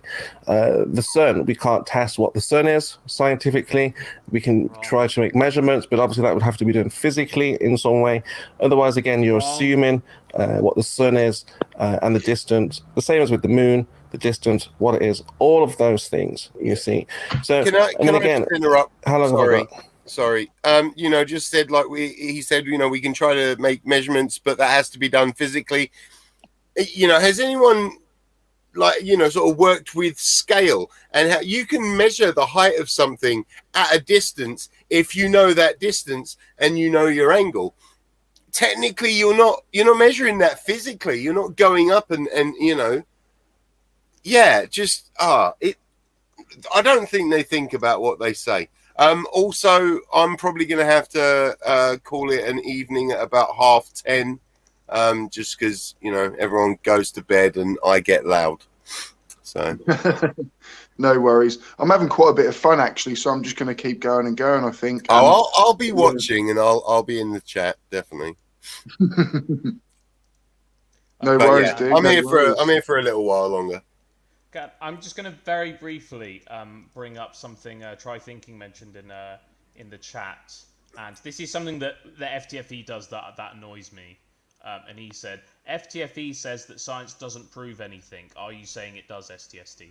So what FTFE is doing when he says that, when science doesn't prove things, he's using a mathematical definition of proof, and that definition is incredibly strict. You're just talking about numbers here. Nothing more complex than that at all. If there are any other variables complicating anything, then that is no longer technically a proof. But science still does prove things, but not to the absolute certainty that maths does. So that's a completely fallacious argument. And he cherry picks quotes. That's all he does. He cherry picks quotes. He puts them together. He tries to get STST arguing with FTFE. So those two camps, if he gets an answer back that says, it's contradictory or something like that, then he will use that going forward to try and cause division. And he'll take it all out of context. And like you've just said there, Bullet Bill, you've literally just laid out the reasons why that is an incorrect statement. Yeah. A lot of it, and that to most people that should be the final answer, if you know what I mean. But it will just be denial, misquoting people, misrepresenting what they say. I would have actually said this would have been my answer: is no, science doesn't prove things, but that would have been my answer. But I would also say, there's never a final answer in science, as far as it's always looking for something better. There's facts always change, basically. Do you know what I mean? There's something that can be a fact. It's always to the best of our ability, isn't it? Yeah. But well, I wanted to say, because you guys, it's about definitions a lot of the time, isn't it? Level has many definitions, just that one word. The definition of theory is different depending what you're looking at. Even I think the chemistry and physics definitions for entropy are quite different. So this is the problem. A lot of the stuff they cherry pick isn't even related to the field that they're trying to address. Sometimes, and I think that's a lot of the thing. I see Bullet Bill smirking, so he's definitely got something to add. Well, I got something to add actually, and that would be that there is a gentleman in the chat, I Can Science That, who, in my opinion, is probably one of the smartest globe earthers out there. He, I mean, he even puts Ruhif to shame, let's be honest, with his mathematical genius. So I can't say anything. If you know who Ruhif and you know how good he is, you will understand what I'm saying with that. And he has a couple of points to make. So it says that, I think there's a deeper, better point, though. We do not wait for proof before we make a conclusion. And then he backs that up with saying, wise people make decisions based on the best available evidence, and I couldn't agree more. So you know, anything that we've just said, forget all that, just listen to I can science that, because he's the guy that should know. Can I just say because I watch a lot of I Can Science That, and he's phenomenal. I don't think he's got a wrench yet. Are you all right if I drop his channel link in the chat, Seek? Go for it, dude, go for it. Thank you. Okay, let's stick the video on. I might check that out. I'm going through like a wrench. Sorry, I'm going through like a period of no more wrenches, if you know what I mean. Like there's an exclusive club. Otherwise, usually I would have just jumped on and just gave him a wrench straight away. It's definitely. I know that man's a bloody trooper.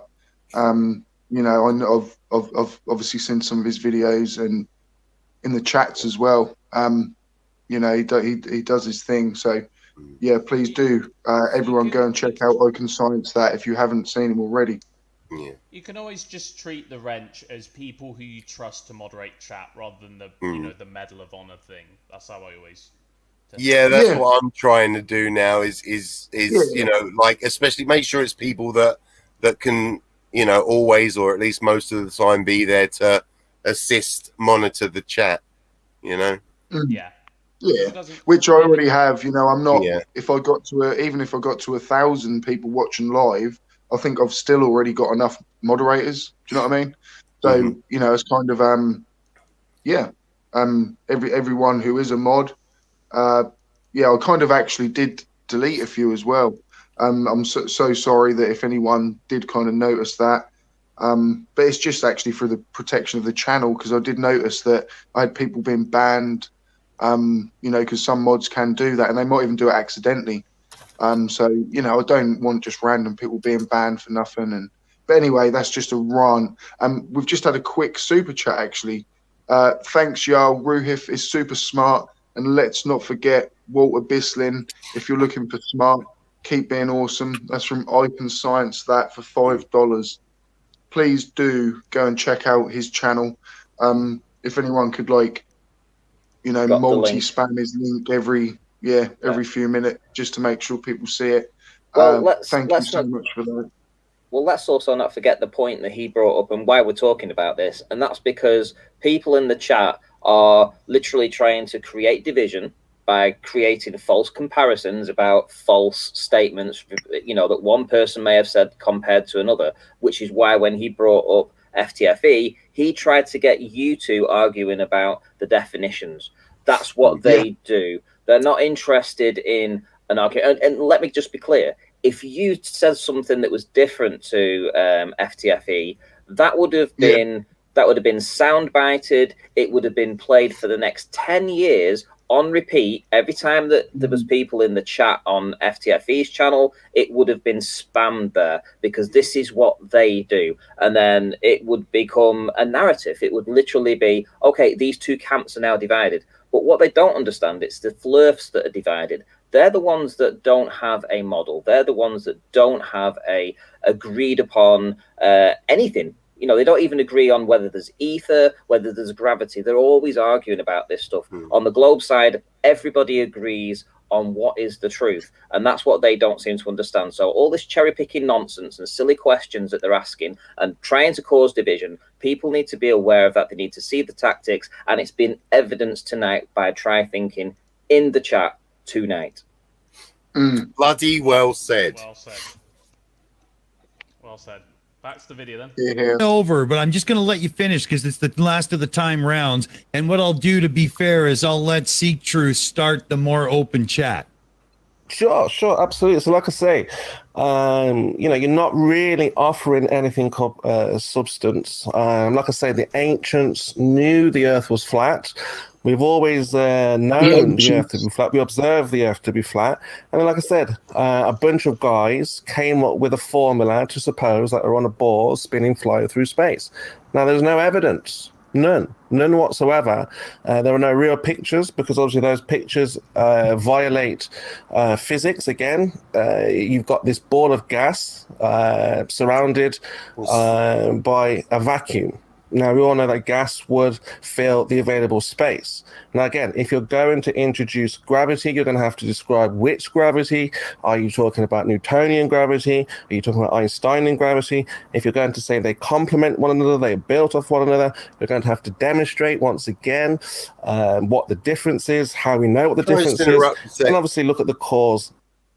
All right. First off, it's Einstein. Einstein's theory really with gravity, but the way everything works on Earth, you can use Newton's, and again the same with it's not really a force, but it acts like one, and we can treat it like one because of what we observe. Lastly, before I'm going to have to jump off, people didn't just come up with formulas to try and say it was a globe. The formulas come because of what they've observed. You don't just think of something in your head. I mean, how smart would people have to be to just come up with all this stuff and it all works perfectly together? They just keep like, let's try timesing it by 0.8. Right. Okay. No, that didn't work. Let's try 0.85. Oh, yeah. It's just it's beyond ridiculous. But yeah, that being said, this is all the excitement my heart can take for the evening. I'm gonna be in the chat anyway. Can I just before I go, I want to give a shout out to Frankie. She's probably not active in the chat, but she's a great friend that I've known for 24 years. Bit of hot stuff, bless her. And so I wanted to give her a shout out. Also, if you're not subscribed to me, you bloody well should be. But I love all of you. Ranty, you're a legend. Bullet Bill, I learn stuff from you every time I get to do a stream with you, which is fantastic. And Seek, yeah, like all three of you teach me a lot. And I love it, Yeah. No, that's why I bring Bullet Bill in, mate. I'm learning a lot from him. But he's my new Eric Jabari. Yeah, no, he's brilliant. But yeah, you're all golden, and well, see, we're basically related according to some flirts. So yes, love you all, and I'll watch from the chat anyway. Take care. Peace, dude. Thanks so much for joining, dude. Thanks so much, buddy. I'm just going to bring up a super chat from M2M10 British pounds. Thank you very much. Looking for a qualified videographer that would be willing to appear on a video to explain the anomaly of a recording, can cut their name, etc. Get in touch. I don't quite understand, to be honest myself, what you mean by that, buddy. So just in the chat, if you want to kind of elaborate kind of what you mean, and maybe someone will get in touch. I'll keep an eye out and flash it back up on screen once you elaborate further. Yes, mate. I think he's looking for someone to maybe analyze videos or something like that. But what Spurs said here, this whole tirade I think is quite funny from I said Bev then, didn't I? From Spurs, which is he brings up his flat Earth talking points, but because he knows they're debunked, he caveats it and then tries to debunk the caveat. He's like having a little debate with himself. He's creating his own straw man. So he creates his own straw man to burn it down. That's just what they do. Hey, listen, STF, Seek Truth. Listen, we've got Try Thinking in the chat, and he's begging, literally begging. I've seen this is like the third or fourth time now that he's asked this, and he's specifically asked me to ask you: would you be able to unblock SE Montreal? Now, I don't know whether you want to do that. The guy is just as bad a troll as Try Thinking, but at least I'm doing my civic duty there in responding to his begging plea. So, to bring it to my attention, Thank you. I will say. To be honest, again, that's probably someone that's just got banned. I've never even heard. No, I have. Actually, I do recognise that name from a couple of days ago. Yeah, but must have been on some Oakley channel or something. But I'll have a consideration. Yes. I don't know what SC Montreal might have said, but for me he's one of the more agreeable flirts. We've chatted a bit in Discord, so he doesn't seem too bad. But then again, I don't know. He might have said something ban-worthy. So whatever. I think there's a lot of wrenches though. STST, and I think the problem is flat earthers sometimes are just banned, which I don't think is. Yeah, we might give him another chance.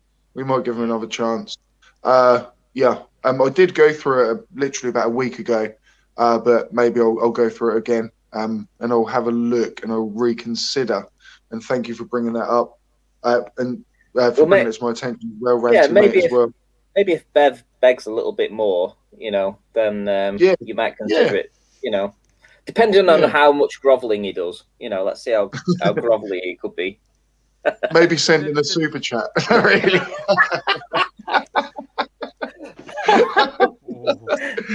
Start pay to be unbanned. Well, that's what Arwin did. Arwin did that one time. $50. $50 to get unbanned from his channel. But get this, he could unban you, and then literally within 5 minutes he could ban you again. So you'd still have to pay the $50. Wasn't a permanent unbanning either. Oh my God. I love he thinks it's that valuable. £50 to get back on Owen's stream. Somebody actually paid it one time. Somebody actually paid it, and then got banned about 10 minutes later. That is fantastic. God's sake. But yeah, I think to be fair though, I hope that the flat earthers, at least some flat earthers, realize this. STST is a fairly fair guy, and he's not just going to ban you because you're a flat earther, So just bear that in mind. In my opinion, anyway. Obviously, make up your own mind. Yeah, no, like I say, yeah. You haven't got you've got to do a lot. Yeah, in my opinion. Let's carry on, guys. Let's flash through this. An effect. So again, I've said a lot of things there where the response could be, well, you just don't understand. Well, again, like I say, if I don't understand, let's have a look at a demonstration of any kind, any sort, to validate any of the claims of the heliocentric model, as if we were told. You see? So that's me done. Okay. All right. But I can go on if you want more. Well, we're good. Let's switch to the time rounds. The timing is perfectly on the clock. It's awesome. It's great. Love it. Okay. So what we're going to do is we're going to switch to the timed rounds here, and I'm going to put a little thing in the chat right now, and the mods will be dropping it as well. And it's who won the timed rounds. Seek truth, speak truth, put a 1 in chat. And if you think Spurskimo won the timed rounds, put a 2 in chat. Drop your numbers now, everybody, and we'll see those numbers. So let's see. We'll get Amy in for a second. We'll give you guys just a chance to look over your notes and stuff, and then we're going to turn to Seek Truth, Speak Truth to start a more informal chat. But Amy, what do you think? That was really good, wasn't it? I'm just going to pause there. No offense to Amy. I feel a little bit bad pausing there. But yeah, I think it's an interesting format, this debate. I don't know how much I agree with the timed rounds. On the one hand, it does allow you to get your point across, but on the other hand, it's a bit too structured. I don't really know. I would, if I'm going to give my critique on this, and that would be that the moderators were too lax. They didn't hold people down to points. If you had 3 minutes to ask a question, and you spent 3 minutes, making a point, making a question, then for Spurskimo to completely ignore it, what they should have done was, as soon as he started ignoring and not answering the question, after he got through around 90 seconds of his response, for them to stop it, intervene, and then turn around and say, "I'm sorry, but you were asked a direct question. you're on a debate platform here, please respond to the question you were asked. That's what I would have done, and I felt like it needed some kind of proper moderation in that respect. They also allowed Spurskimo to go for about 5 or 6 minutes at one point on the 3-minute timed round. So it as well as it was structured, it really wasn't that structured. I feel like the hosts had great microphones, great chemistry, but they could have done an awful lot more to make it a lot more listenable to the audience, and they should have been firmer with Spurskimo at least. I think that's my critique. Sorry, that's just the way it was. Yeah, I think so. From my perspective, I think I don't know how many debates they've had on there, maybe 2, 3, 4, something like that. So again, I'd put most of that down to kind of early parts of the format, getting kind of used to it. I did like the kind of 3-minute rounds, but since Bullet Bill brought it up, I maybe think cut it down to maybe 1.5 minutes. To go back and forth, because 3 minutes allows a little bit too much time to actually ramble on a bit too much, and then the next person will then feel like they have to then scattergun a little bit as well to kind of fill out the time as much. But I do like that. But then, I think it is now about to go to the point where we, kind of like we do the kind of just back and forth. I can cut him off, he can cut me off. But possibly, but M2M says that I think you would never hold Spurs to answering a question. He's a master of deflection. Well, I think that all depends on the debater in question. It's like if he debated me, right? That wouldn't. No offense, but it wouldn't have got to that point. It would have been the moderator would turn around and said, "Now you have 3 minutes," and I'd have simply said, "Right, okay, so I have 3 minutes. So I just want to repeat the previous question. Over to you." So I would literally have, I would have not been prepared to move and make another point or another question without having the original question at least answered and at least letting the people in the audience know that hadn't happened. So I would have absolutely held his toes to the fire on that and not moved past points. So that's where I can tell you only watched. That's where I can tell, like you say, you only watched half of this, because I do literally do that. Right, okay. I pull him up straight away back to the map, and literally, and I kind of do that, if you know what I mean. There was somebody that super chatted actually and was like, "Make sure you hold him to the map," and then obviously that was read out, and I was kind of like, "Oh, I wish you didn't super chat that," because I wanted to be the one that was like, "I haven't forgotten, buddy." Do you know what I mean? Like I was ready and waiting to bring that map back up again, and you know what I mean. So it happens. I mean, you forget about things and all that in the heat of the debate. That was my second ever debate. When, you know what I mean? Of when Katz was debating Kent Hovind, the question of what an allele was, he stayed on that until Kent provided an answer, because it was very, very important. And yeah, I think it is good to do that. I think with Spurs, even if you'd repeat and you'd try as hard as you get to get an answer, he probably still will deflect. But as Ranty said, then you can at least make the point that, okay, I've tried to ask the question, he's refused to answer. Yeah, and Try Thinking's trying to, again, devalue my input into this debates for the past few years by saying, is Flurf going to moderate debates, ? In case anybody isn't aware of who I am, I actually started up my own debates platform and was the debate moderator for like 16 months. So just with that question, he's trying to, again, devalue any input from the panelists that are on the show right now. So just be aware of that. One last thing ridiculous. Randy was like one of the biggest moderators in the community. Like, what are you saying? And a man like me says, do you have the show of myself and Jeranism on Jeranism? I don't have it, but it was on Jeranism. So if he's removed it, then it's probably lost for now, at least. So that's all I can say. Maybe Tim Osman has it because he normally backs up things. Okay, let's carry on with the video then. Let's do it. It was very good. I really like the way this has worked out. Nice and easy, nice and calm, and we get to hear both points. And this is really good. I'm really excited about that. And so we were having a good night so far. Plus, we did get from JSS Tiger $5. Okay, gas pressure. Helicopters can't make rescues at the top of Everest due to low air pressure. Tangible proof of a pressure gradient. Oh, so thank you very much, JSS Tiger, for that. Thank you. Yeah, that's a good one. All right, so I'm going to put the set into its automated switch mode, and from here out, unless we've got one more for Amy, but from here out, unless I'm needed. One sec, sorry.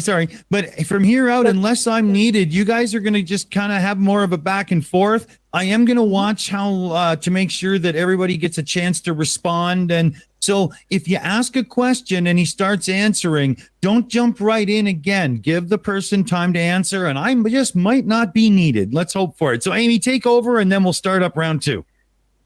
Absolutely. Sounds good. Mike Bertelson for $5 says Chemo ran away from the map question. I wonder why. And I'm sorry, I'm only the messenger. Thank you very much, though, Mike. I appreciate it. All right. So, here we go. I'm going to hit the magic button. Seek truth, speak truth. You get to start us off here. There's no real time limit. Try not to be 5 minutes because then he has to make so many notes to answer it all. But, let's get a little informal. We'll be looking for any viewer comments as well. And, here we go. So Seek Truth, start us off. Yeah, I mean, well, I had this written down, but Mike just said it himself. Chemo completely sidestepped the question of why we have no map and then just rambled on about things I hadn't even mentioned. So I would like to just ask straight away, why do we not have a flat Earth map if the Earth is flat? When you say flat Earth map, what do you mean by that?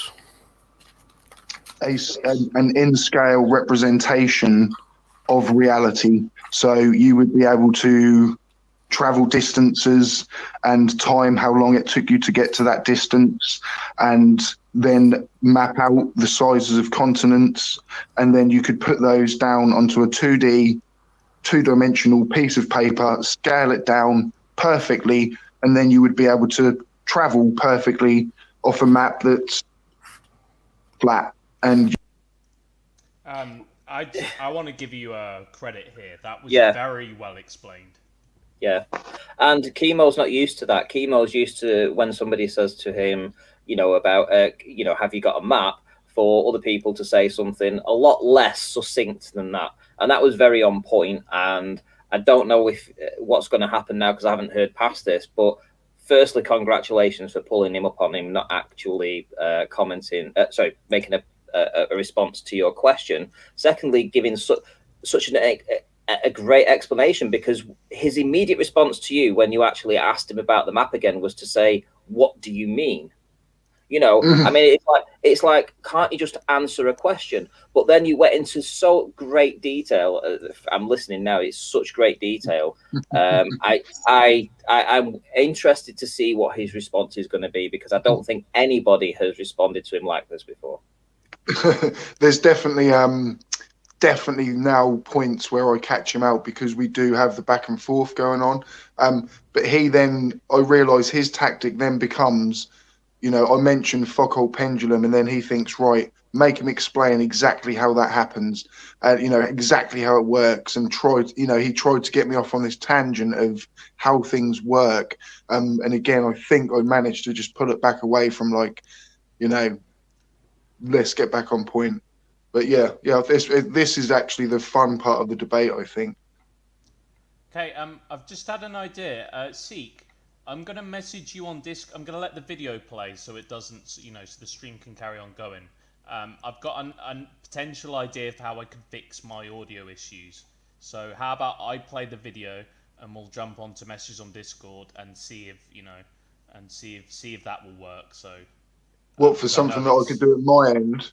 Yeah, because it's annoying for a few of the people in chat. So let's see if we can work that out. So I'll just pop the video on and we'll. I don't know whether it's going to work, dude, because I'll then have to leave the stream, Yeah. To do that. Can you see the chat in StreamYards though? Can you get that up? Yeah. There should be a chat. Right. Okay. Let's use that, and I'll play the video again. So yeah. You could put the whole globe on that rather than have projections where you would say have a North Pole projection or a South Pole projection, where obviously south of that equator, things just get massively, massively distorted. That is so huge a fail for flat Earth that now on this side of the side of truth, I cannot see how flat earthers can't get that into their heads that we should be able to scale this down, guys. And there's one flat earther that did try it, and he's an ex-flat earther again now. I can't remember his name, but he had about 60,000 subscribers. I'm sure someone in the chat will mention him.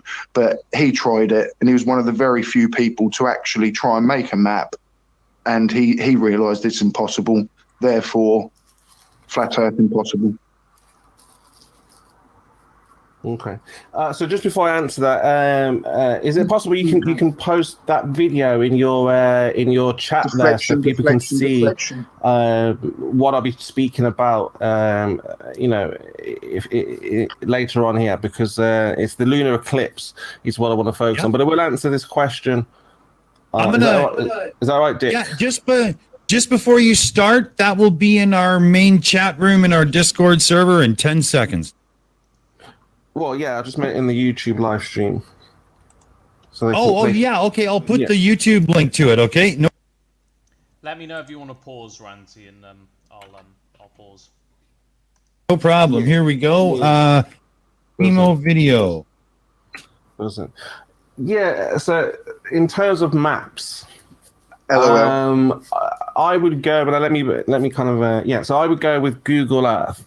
I say that because Google Earth Hold on. What? Sorry. Pause. Pause. What the fuck? As terms of maps, he wants to use Google. Is that a fucking joke? I was waiting for this bit. Yeah, it's so funny, isn't it? That has to be a joke, I'm sure, is it? Did I actually hear that? Is he going to say for his entire response that the flat Earth map is Google Earth? Yep, that's his argument. That he repeated it. It's this is worth a video in its own, isn't it? I was watching that. Just, and you're all his sound bites. It's like Spurs. Are you really sure you want to bring up Google Earth? Do you know what Google Earth is, bro?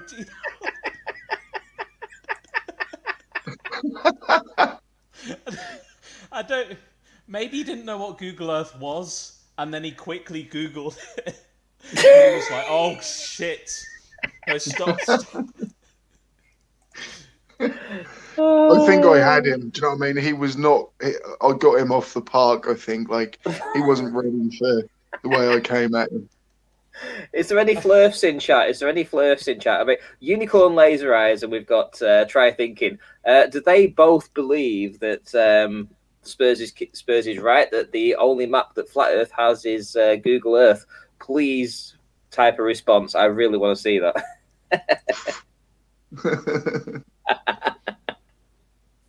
Have you tried anything your end, by the way, Seek? Yes, mate. I can't do it. I can't do it, mate. There's literally no options. I'm on my phone still, and I do. But now I've hit that target, I reckon within the next week or two, I'm going to obviously be getting the parts in, and this is all going to be a thing of the past, mate. I'll be able to do exactly like what you suggested, but I can't. For the chat, I apologise. I don't know why my mic is so quiet, but for the time being, I'm just going to have to be quiet. But hopefully in future streams it will be better. I'll see if I can sort out my mic as well. It works fine on Discord, but whatever. It is what it is. But yeah, back to this. This is where it gets funny. I mean, Google Earth. Oh, come on. Google Earth, yeah. Features or functions. You zoom in. I don't know what's happened here. Is somebody cut off? Battery died. Oh, is Bullet Bill still there? I have no idea. He seemed to have died. Now I know how other people feel when they're on my streams and that happens to them. Maybe you could. Oh, he's back. I think I laughed too much. I think maybe I am. Mate, that was only about 10 seconds. I think I did it the other night to Deadly Dave for like 15 minutes. Like, it was ridiculous. Like, oh my god. But yeah, let's carry on and see the destruction happen. I see flat like we see on the Earth. And obviously, as you zoom out, the animation kicks in, and then it starts to show curvature. And obviously, that curvature is only animated; it's not in the real world. I just love how Google Earth is fine so long as you zoom in. Don't zoom out though. You can't zoom out. But as soon as you zoom out, then the animation kicks in, and it's round. But so long as you zoom in and you don't see the curve, then that's completely fine. I can't have been the only one that was watching this and just thought I just don't really understand this point at all. Well, you're not, because I mean that was the first thing I picked up on. As soon as he said that, it's like I would never, as a flurf, I would never ever have said that. It's like it's like the flurf coach was like, "You've got this, Spurs. Okay, I've got this. Right, you've got it. Concentrate. Don't bring up Google Earth. Google Earth is bad." It's like, okay, I won't bring up Google Earth. Okay, no Google Earth. It is round. It is a globe. You got it? It's like, okay, I got it. Spurs. World. If they had a real world image of the globe and curvature, they would obviously, you'd zoom out and you would see a real Earth being zoomed out. So for me, the best map is Google Earth, because as I said, Google Earth used those cars with those cameras on top, and they just map the Earth in that, in that way. Again, indicating no curvature whatsoever. So in terms of mapping, I would go with Google Earth, because again, you can flatten that out into a. Did he just say that Google Earth, when it's showing photographs, doesn't appear to show any curvature when you're looking down on them? Is that what he literally just said? Because I think how is he supposed to be seeing curvature when you look down on something? If you look down on an upturned bowl, can you see that it's curved? Yeah, that's a good point. You can't tell that it's curved. It still looks flat. What's he on about? He thinks the middle should be nearer to him. he thinks like the middle of it should be nearer to him, doesn't he? What? Oh my god! I think in a weird way, he's actually being quite honest here, because he's saying like, "Oh, the pictures of the streets I can deal with, but any more than that, I don't know. There starts to be a little bit of curve there." So he's kind of almost speaking out his thought process. It's bizarre. Flat map, or you can curve it into an animated CGI, 3D, reification model, and go with the idea that the animation is the real world. But in terms of zooming in, when it's real photography, real images, I would go with Google Earth as a flat Earth map.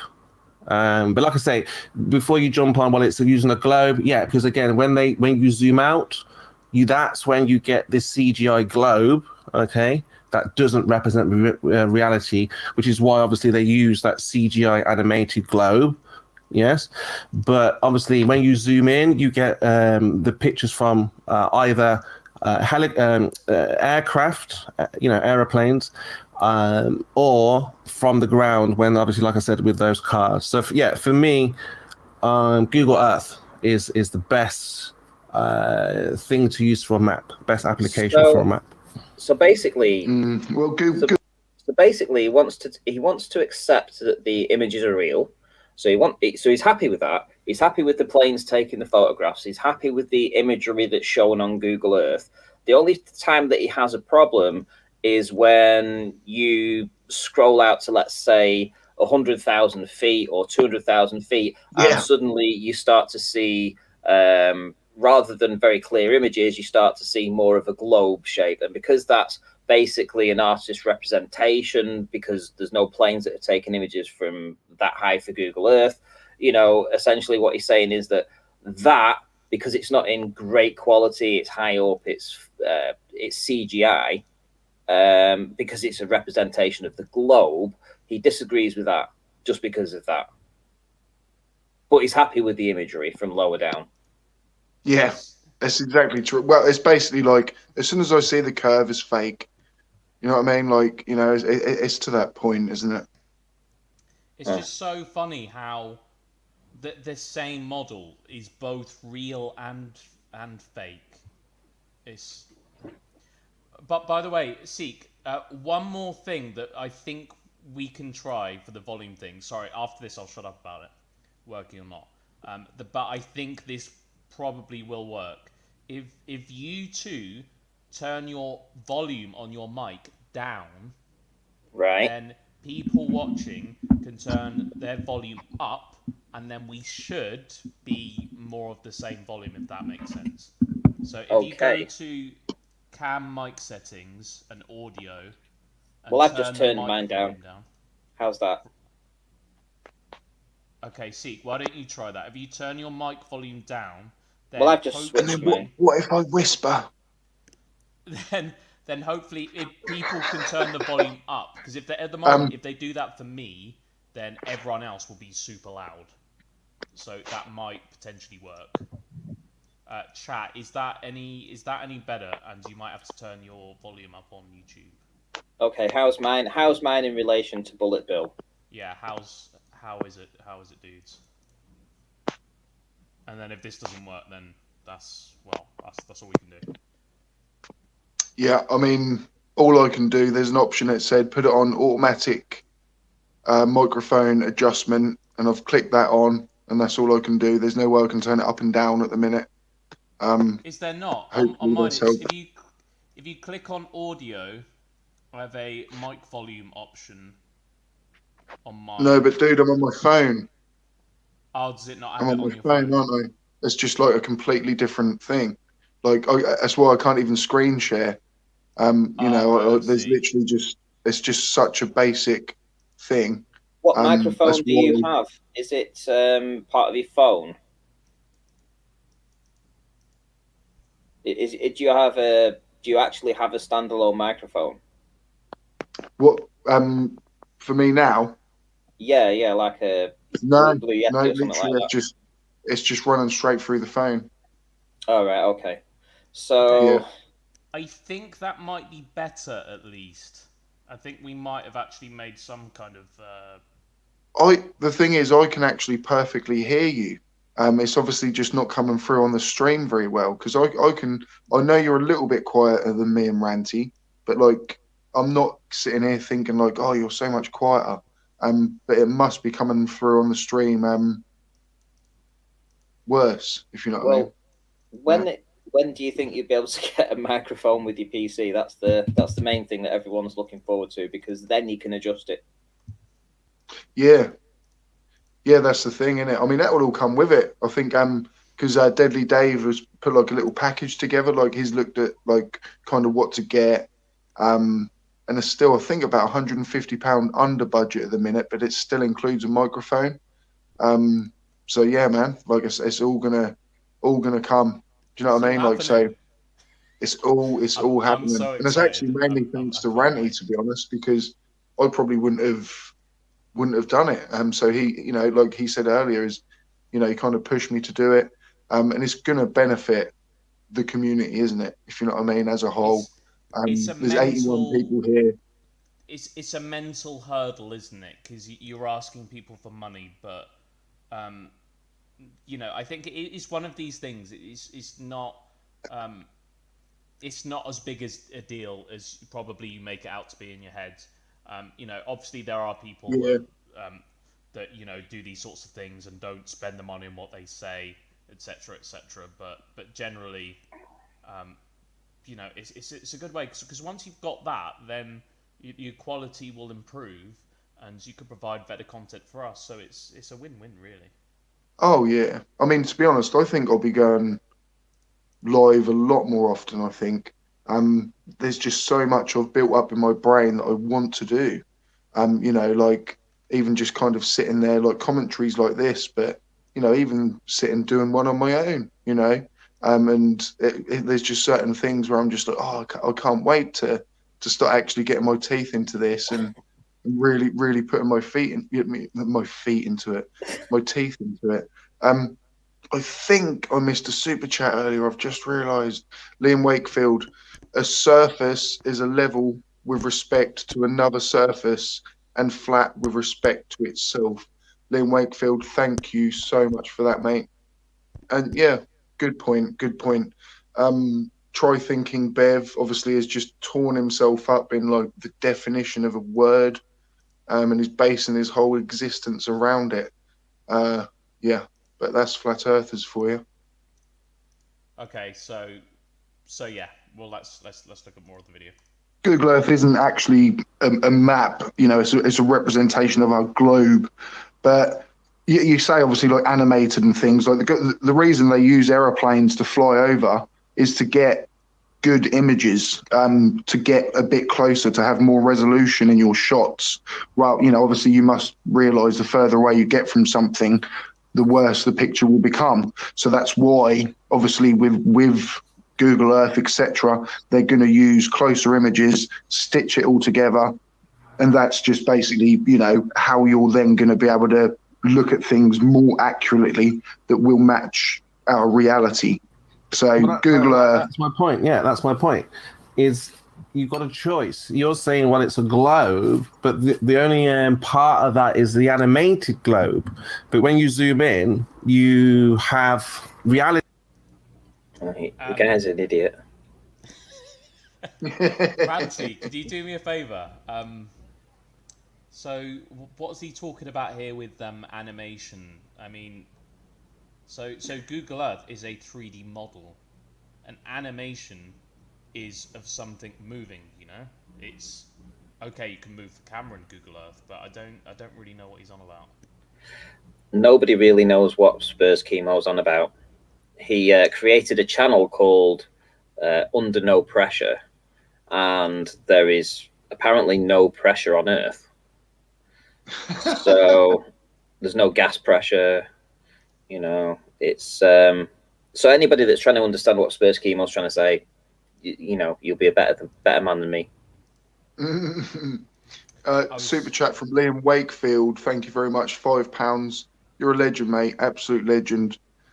Love that Alsatian there. Why do Ordnance survey maps have 3 references to north?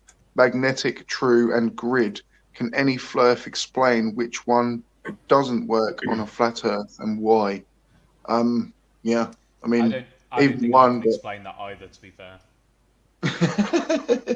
I think I could probably work out what magnetic north is, because the magnetic field lines you're lining up with that. But yeah. Anyway, back to the video.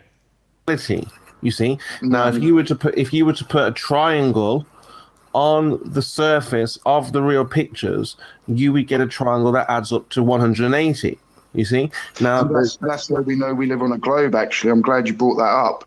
Spherical axis, and that is a good way of working out that we do indeed live on a globe, because the internal angles add up to more than 180 degrees. So yeah, I mean that itself proves the globe with the measurements. You can, I'm sure, do it yourself if you've got 2 other friends. If there's many ways. So this is, I don't know how many of you, or how long some of you have been in Flat Earth and debunking, but this has been done. This was famously Flat Out Heroes, one of his challenges that Wolfie did. Oh, so and Flat did Out MC2? MC Toon also addressed it, but basically, Flat Out Hero, who is I have no idea what he's doing now, but his claim was, what I want you to do. Good night, Limey. Thanks for coming by. Always a pleasure. He said, I want you to get in a plane. Love you, Limey.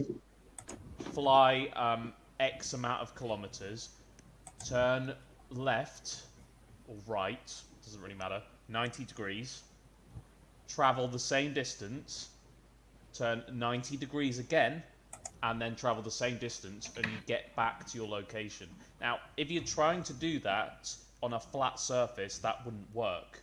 You'd need to turn again for the final leg, because you'd be making a square, wouldn't you? 4 90-degree turns.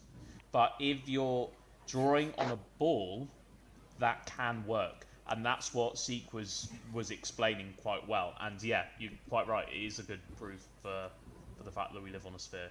But yeah, Wolfie actually did this.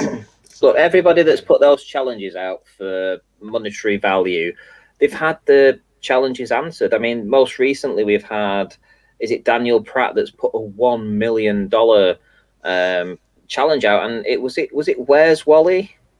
Was it Where's Wally that answered it? I think it was Where's Wally. Anyway, he did a video that totally answered everything that he put in the challenge, and Daniel Pratt just banned everybody that responded on his channel, including myself, that just left a comment saying pays Where's Wally, because they want to put the content out and make it as if they have a point, but they don't like to hear the answer.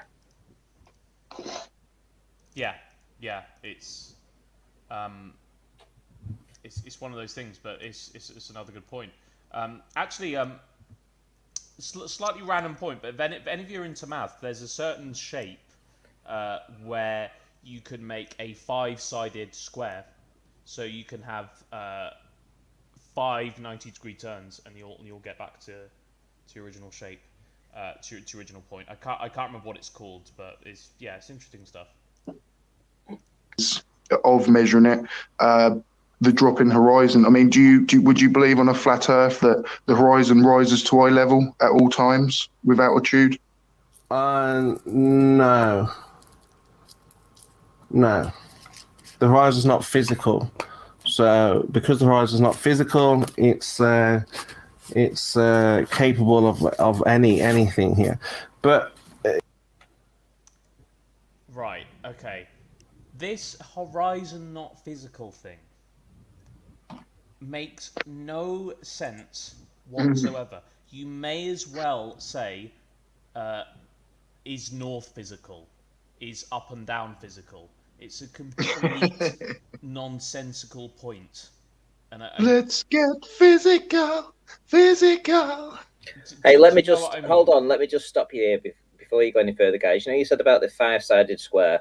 Just to clarify, so if you want to make a clarification now, because there are people in the chat that will probably jump all over that and try to make some kind of stupid video, retarded video about it. So, in order to clarify what you've just said, and you might just need to back that up somehow.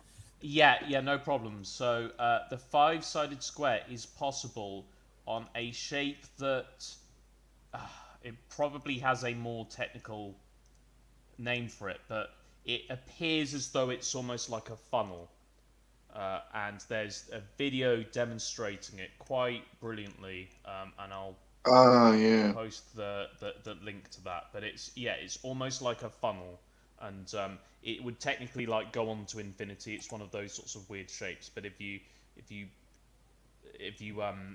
put a flat piece of paper, well, it wouldn't be flat, you'd have to bend it obviously, but you can make a 5-sided square with 90 degrees, and the mathematician on that video literally shows you how that could be done. So yeah, wonderful, because there are some stupid people that just won't get that and make stupid comments like asking, did he say a 5-sided square ? I mean, stupid people like that. Like a 5-sided square. Stupid people like that. I'm a 5-sided square earther. Yeah. There's Even birds that's more right likely. on cue. That's actually more likely than flat Earth, which is quite funny. I mean, the concave Earth used to. Is concave Earth still a thing? That was a weird one. It probably is actually. Did you? Has come anyone across heard? many of Well, them, you would have heard of. Have you heard of the Mobius strip? Yes. Yeah. Yeah. That's another interesting one. bad boy, isn't it? Bloody Yeah. hell! I watched our Lord, our Savior, Neil deGrasse Tyson explain it, and yeah, it's just amazing. Yeah, because it's only got one side. That is, I don't know whether to bring this up actually, but I could blow your mind even more. Because what would happen if you got two Mobius strips and then you stuck the sides together? Because they've only got one side. Yeah, I don't know what the hell? question is though. What's the actual question to that? There wasn't really a question. No, I'm just bringing stuff up. But, yeah. Anyway, let's go. I was waiting for the question. You know, What do you think the Earth is then? Do you think it's like a hologram? I mean, it's a physical object. You need a physical horizon for there to be any type of apparent horizon, and then you just be able to work out the average of that from certain distances over and over again, and that's where you know where the horizon will be. You know, you there's got to be something physical. What do you think the planet is constantly changing shape, or? No. I mean, again, you said spherical excess, yeah? I love it. Have you made that measurement yourself? I mean, you don't have to. No. I'm not saying that you must. I'm not trying to get you. I'm just saying, have you done that yourself? No, I haven't. No, but So do you know anyone? Do you know anyone that's done that? No, but that is one of my favourite things about science. Really, is the collective knowledge that it creates. So, I think what's interesting here is Spurs creates the illusion that he's not going to do the genetic fallacy.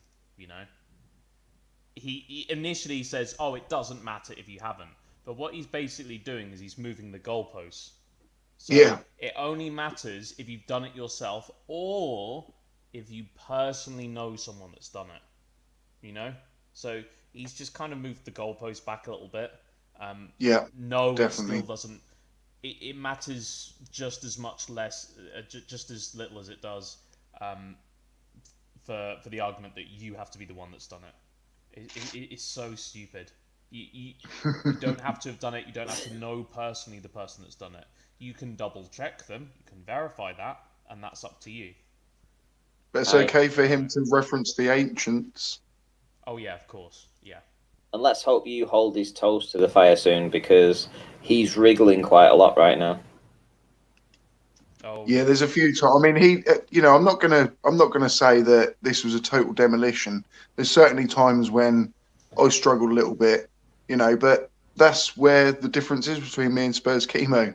I can look at that debate and actually think, I know I pummeled him, but there's areas where I definitely need to learn more and how to debate better. And it's why I'm doing shows like this, guys. Do you know what I mean? Like, I'm so glad Ranty's joined. Like, the way you demolished your two bloody debates as soon as you came back. Do you know what I mean? And so I'm here to learn, guys. Like, and I'm so glad. Yeah, obviously Bullet Bill as well. It was his suggestion to even do this. But yeah, I definitely. There's points where he gets me, but that's going to happen. But I'd definitely get him back. I think what happens in a minute, I'll mention it at the time, but I think Spurs, I think he realizes one of your potential weaknesses and he basically goes for it. But let's let the video play. And you don't have to yourself then recreate history every time over and over again.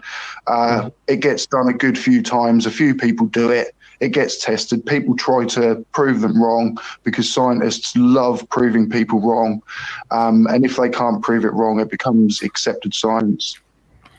Okay, so again, I'm just asking. So you saying that you haven't done it, which is fair enough. You don't know anyone who has done it, right? Yeah, very right. Yeah. So you haven't done it. We don't know anyone who's done it. So you kind of just believe somebody's done it.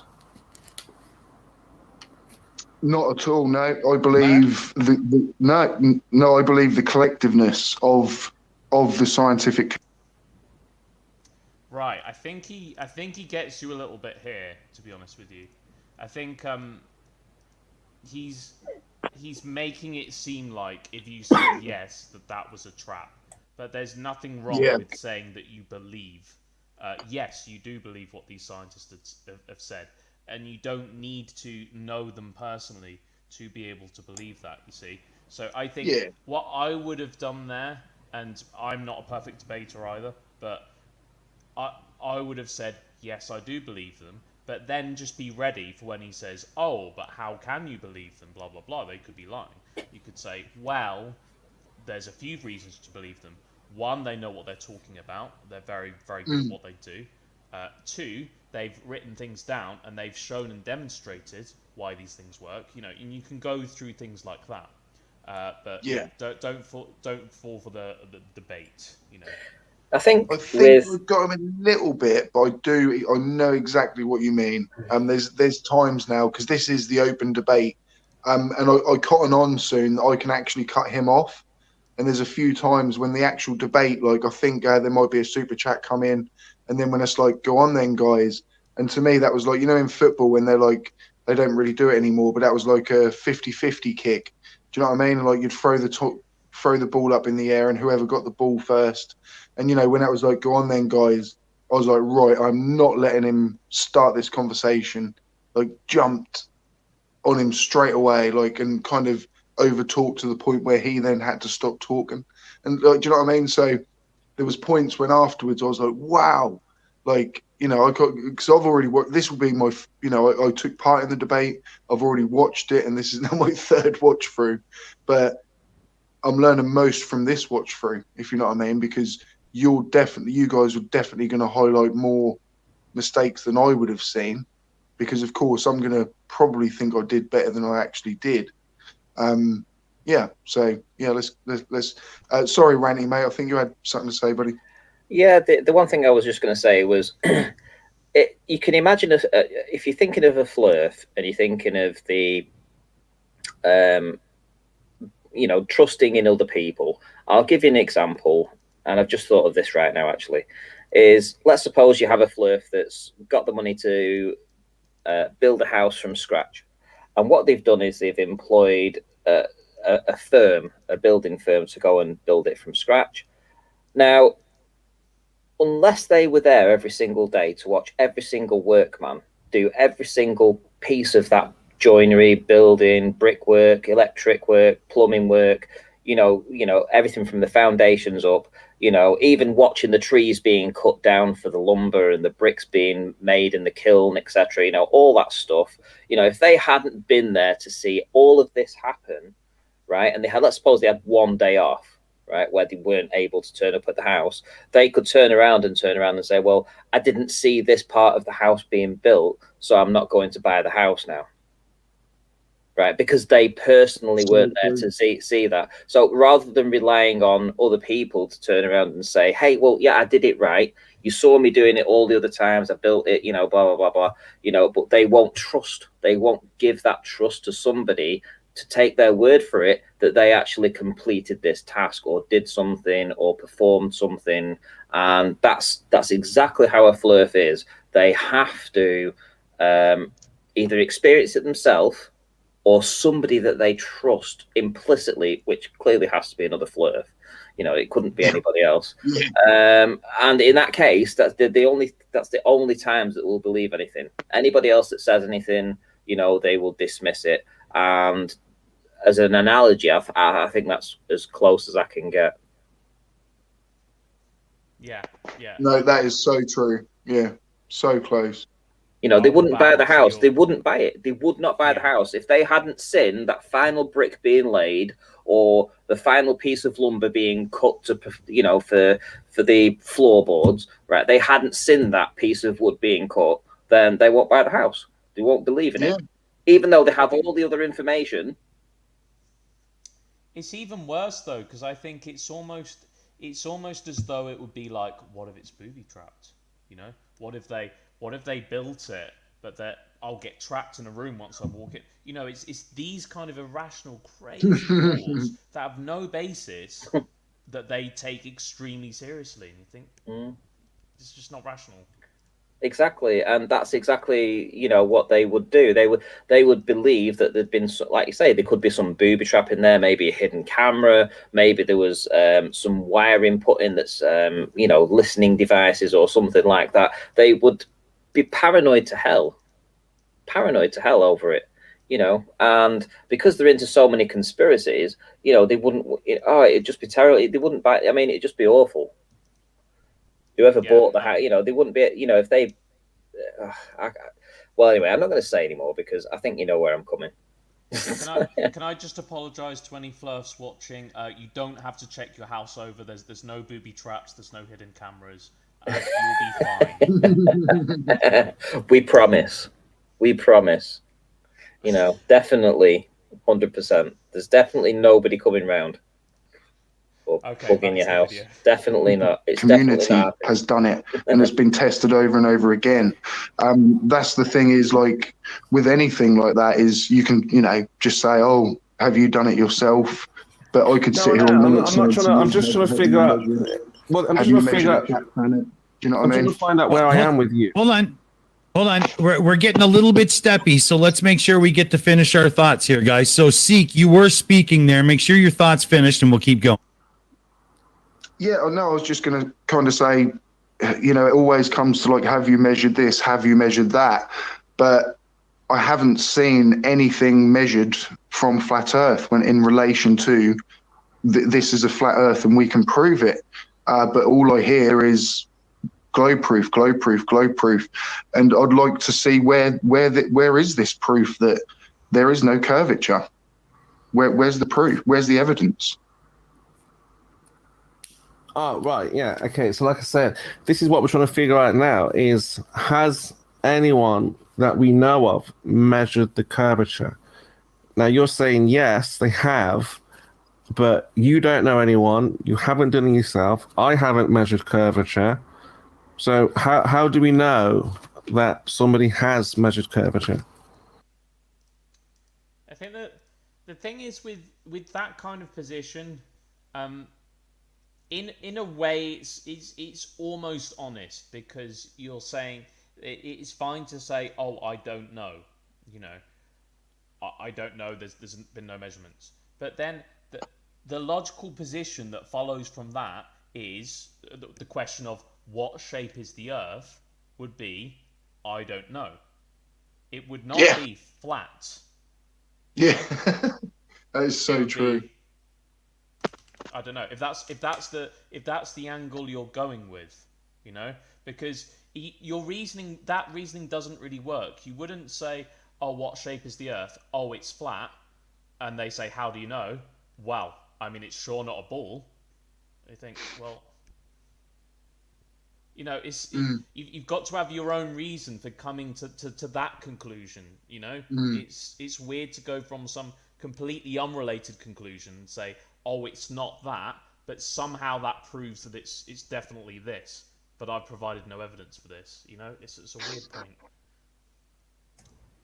Hey, Seek, just a quick question. Have you considered adopting a flurf? I've seen that, mate. That is absolutely hilarious. Like, the way your mind works is just amazing. Like, it's incredible. I'm in awe of you, to be honest, mate. If anyone doesn't know about the Adopt a Flurf campaign, they should go and check out Flurfspective's channel. I'm sure, there's 66 people here.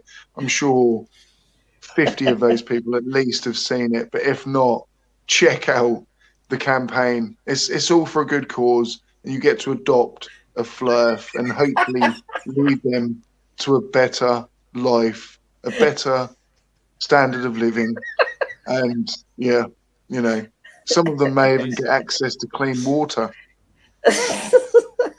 This is One thing that is missing though, I must say here is the grey scale.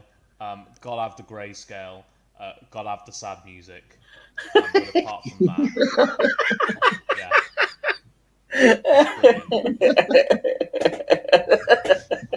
I thought the sad music was good. I thought it was. There's a few people adopted a Bev. There has been a few people that have adopted a Bev already, so that's not bad. People are fighting over him. Yeah, well, he's in need. Children in need. A Bev in need is a Bev indeed. Oh, God. Can you adopt a Flurf? Tell me, were you guys expecting that to pop up when I said, "Can you adopt a Flurf?" Or was that the point that you laughed? I'd probably laugh before that, to be honest, but it was funny, man. I mean, it's an ingenious idea. I would have never thought about that. I mean, is there a choice about which one you get? Because I wouldn't want Delta to suddenly pop up. Oh no, you can definitely you can choose which one to adopt, which brand. I mean, you've got to pick a model. Some of them are a bit defective, obviously, but and some are more popular than others, so they're running out. What can I say? Just don't give them water after midnight because they will turn into a gremlin. Don't do that, and they'll start playing with the water. That's bad. Yeah, they'll pour it onto footballs and.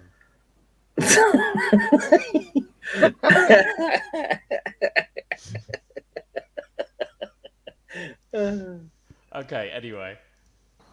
Do you believe in sort of experts within their field, and do you trust them? If you know what I mean. Do you go to the doctor if you have a sore throat? Yes, absolutely. Yeah, and there's people that are trustworthy people.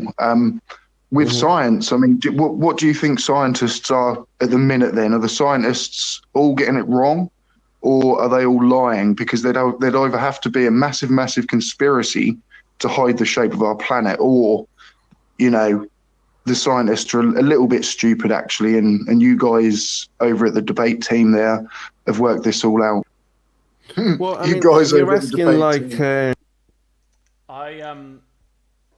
I think that's a very, very good point, because you're right. It would have to be two of those things, and neither of them are very good points. Either it's a conspiracy, and how on earth has this not got out? How on earth has there been no whistleblower or anything like that? It's just it just doesn't really work at all. Then on the other hand, that's no better, because you're saying, well, scientists are basically stupid. I mean, that's not really true at all. So if there's anyone that's experts in their field, it would be the scientists. So I was leaving him with two options, and they were both ridiculous. Yeah, well, because they are, and that's fair as well. It's not as if you are being unfair. That's a very reasonable thing to suggest. I can't think of any other explanation for how that would be. So yeah, I think that's a very fair point. You're doubting the globe. Are you asking because you're doubting the globe? No, I've got no doubts in the globe whatsoever. Let's look at that then. Let's look at, because we're supposed to be on a ball, right? A globe spinning through space. So if we're not on a flat plane, we're trying to find the evidence. Because like I said, the ancients knew the Earth was flat. Then obviously a new generation came along and said, well, no, it's not flat. And here's why. So I'm trying to find out from you the here's why. So far, no one has any measurements that we know of. You haven't done it. You don't know anyone who's done it. But you're saying somebody somewhere has done it. Yeah, we just assume they must have done it, right? Thousands of people have done it. Students do it. Like they say, the Eratosthenes and Oh, 2 sticks, but university students do it using 3, 4, 5 sticks. And, you know, these were the ancients back in the day, the ancient Greeks, and they were the ones that slowly worked it out. You know, that is how science became. I mean, why would the shape of the Earth need to be hidden? I mean, answer that one. We can definitely get to that, but you kind of scattergun at the moment. You're saying that thousands of very such a shame, but I have to agree with Bev on that one. Yeah, it's a very fair point again, though. Bev, yeah, you have to agree with Bev on that. Yeah, Spurs. I just think again. Oh, you mean Spurs? They're all the same. They're all the same thing. Yeah. Sorry, Bev, and thanks, by the way. Yeah, with Spurs. But yeah, just 1 point at a time. But it's not a big deal. But yeah, the people have made measurements. You see, and yet we can't provide one observation of somebody actually at work measuring the curvature. Why is that? No, you can. You can literally just go on YouTube and type in somebody surveying the curvature of Earth. I've sat there and watched them myself. And there's a guy, Jesse Kozlowski, I think. There's many people out there that measure the curvature every day for their jobs. Geodetic land surveyors, people that are, well, you're going to say I'm scattergunning, but I'm just reiterating the fact that many, many people rely on the fact that we do have Earth curvature. Yeah, I mean, okay. So you brought up. What do you say to that? Like, what do you say to the people that rely on the Earth's curvature? What are they? Where are they getting it wrong? No, again, I'm not accusing anyone of getting anything wrong. I mean, again, I'm just simply inquiring how they do these things. So, for example, Eratosthenes. Can you walk me through how you understand Eratosthenes and how they did it? It really doesn't matter how I would understand. Right. He does get me a little bit here. This highlighted, this highlighted actually. I mean, like I say, guys, this is my second ever debate, really. I had a debate with Plano Walk once, not against him, but, you know, like as a team member. But my connection was so bad that I just basically sat there and listened. So really, this is definitely, you know, like my second ever debate. I think I'm learning more from the mistakes I made, obviously from, do you know what I mean? They're not necessarily mistakes, but areas where I definitely need to learn more. I think Foucault pendulum is going to come up in a little bit, and, you know, certain areas where, and he spots that, he sees that, like, he's not going to be able to explain this, you know, but I try to pull him away. But yeah. Yeah, it's, you know, in my opinion, your honesty is your biggest strength. So I think you should use that, because I think it's never a weakness at any point, especially with you. So you're right that the weakness that Spurs saw at this point was subject knowledge. He worked out correctly that you probably don't know the detail of, like, Eratosthenes and things like that. So I mean, ideally you would know a bit more, and I think that is something you can improve. However, that doesn't really make it's not really necessary. Yes, it doesn't make the work that was done any less valid. And I think the next time someone tries to play that, you should try and remember that okay, you're right. No, I can't explain it fully because I don't know enough about the science. But the science works. There have been theories that are built on that works. There are, for example, planes that fly and reach their destination based on Newtonian forces. That all works. You know, it's been corroborated by students, by the scientists. So me not understanding it isn't really the. Do you know what I mean? That's not really the arbiter. Yeah. Yeah. As long as you can kind of as long as you understand that you know, you understand the actual final answer, but you have no idea how it got there, if you know what I mean.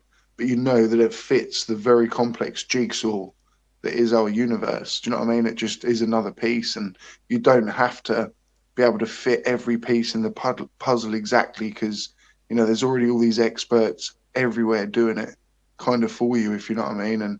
And you can just maybe focus on one or two subjects. But, you know, I'd say, you know, say Foucault pendulum or things like that. It's not an entire degree subject, is it? If you know what I mean? Like, I could really knuckle that down in a day. Do you know what I mean? Like, so that's what I'm kind of saying, is like, there's little points where I'm not necessarily going to bring them up again, because I think, well, you know, what's the point in just bringing up the same points in every debate? But I'll know that I'll listen back.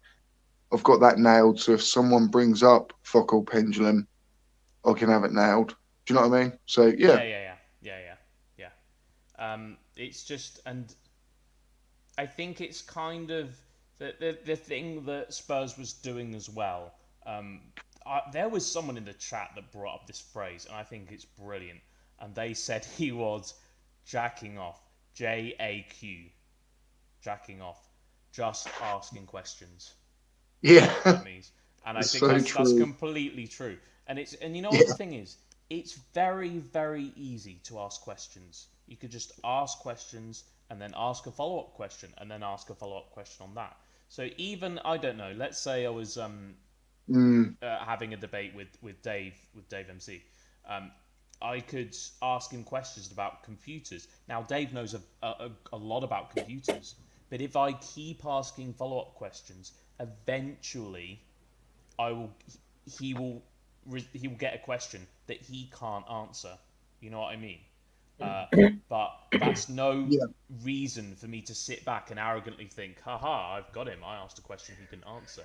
Anyone can ask questions, you know? Yeah, there's if you look at the FBI and you look at their interrogation techniques and even just your detective techniques when they go into question, let's say, somebody that's been accused of a major crime, perhaps even a murder or something like that. So they are trained to ask questions, and they're trained to put pressure on people to keep asking questions, probing away, finding weaknesses in your story, or in that case, your alibi. And that's what they do. They probe and they probe and they probe. And more often than not, they do have the correct criminal that they're trying to interrogate. But occasionally they don't. And occasionally they have somebody that's actually an innocent person. And they may get so frustrated and flabbergasted and, you know, just concede points and give things away. And the next thing they're tried for some kind of murder and, you know, etc., right? But this is what the interrogators are trained to do. And I think Chemo's along those lines. He has this skill set where he's able to just continually probe and ask questions just so that he can find a weakness. So I wouldn't let that worry you. You've just got to be aware of what he's trying to do. You've just got to understand what his tactics are. Yeah, definitely. Yeah, he's very much like that. Like you say, he's used to searching for other, you know, he's not searching for truth. He's searching for weakness in people's argument, isn't he? If you know what I mean? And then going to try and pounce on that, like, or however he, you know, even if he thinks he's pouncing, he isn't.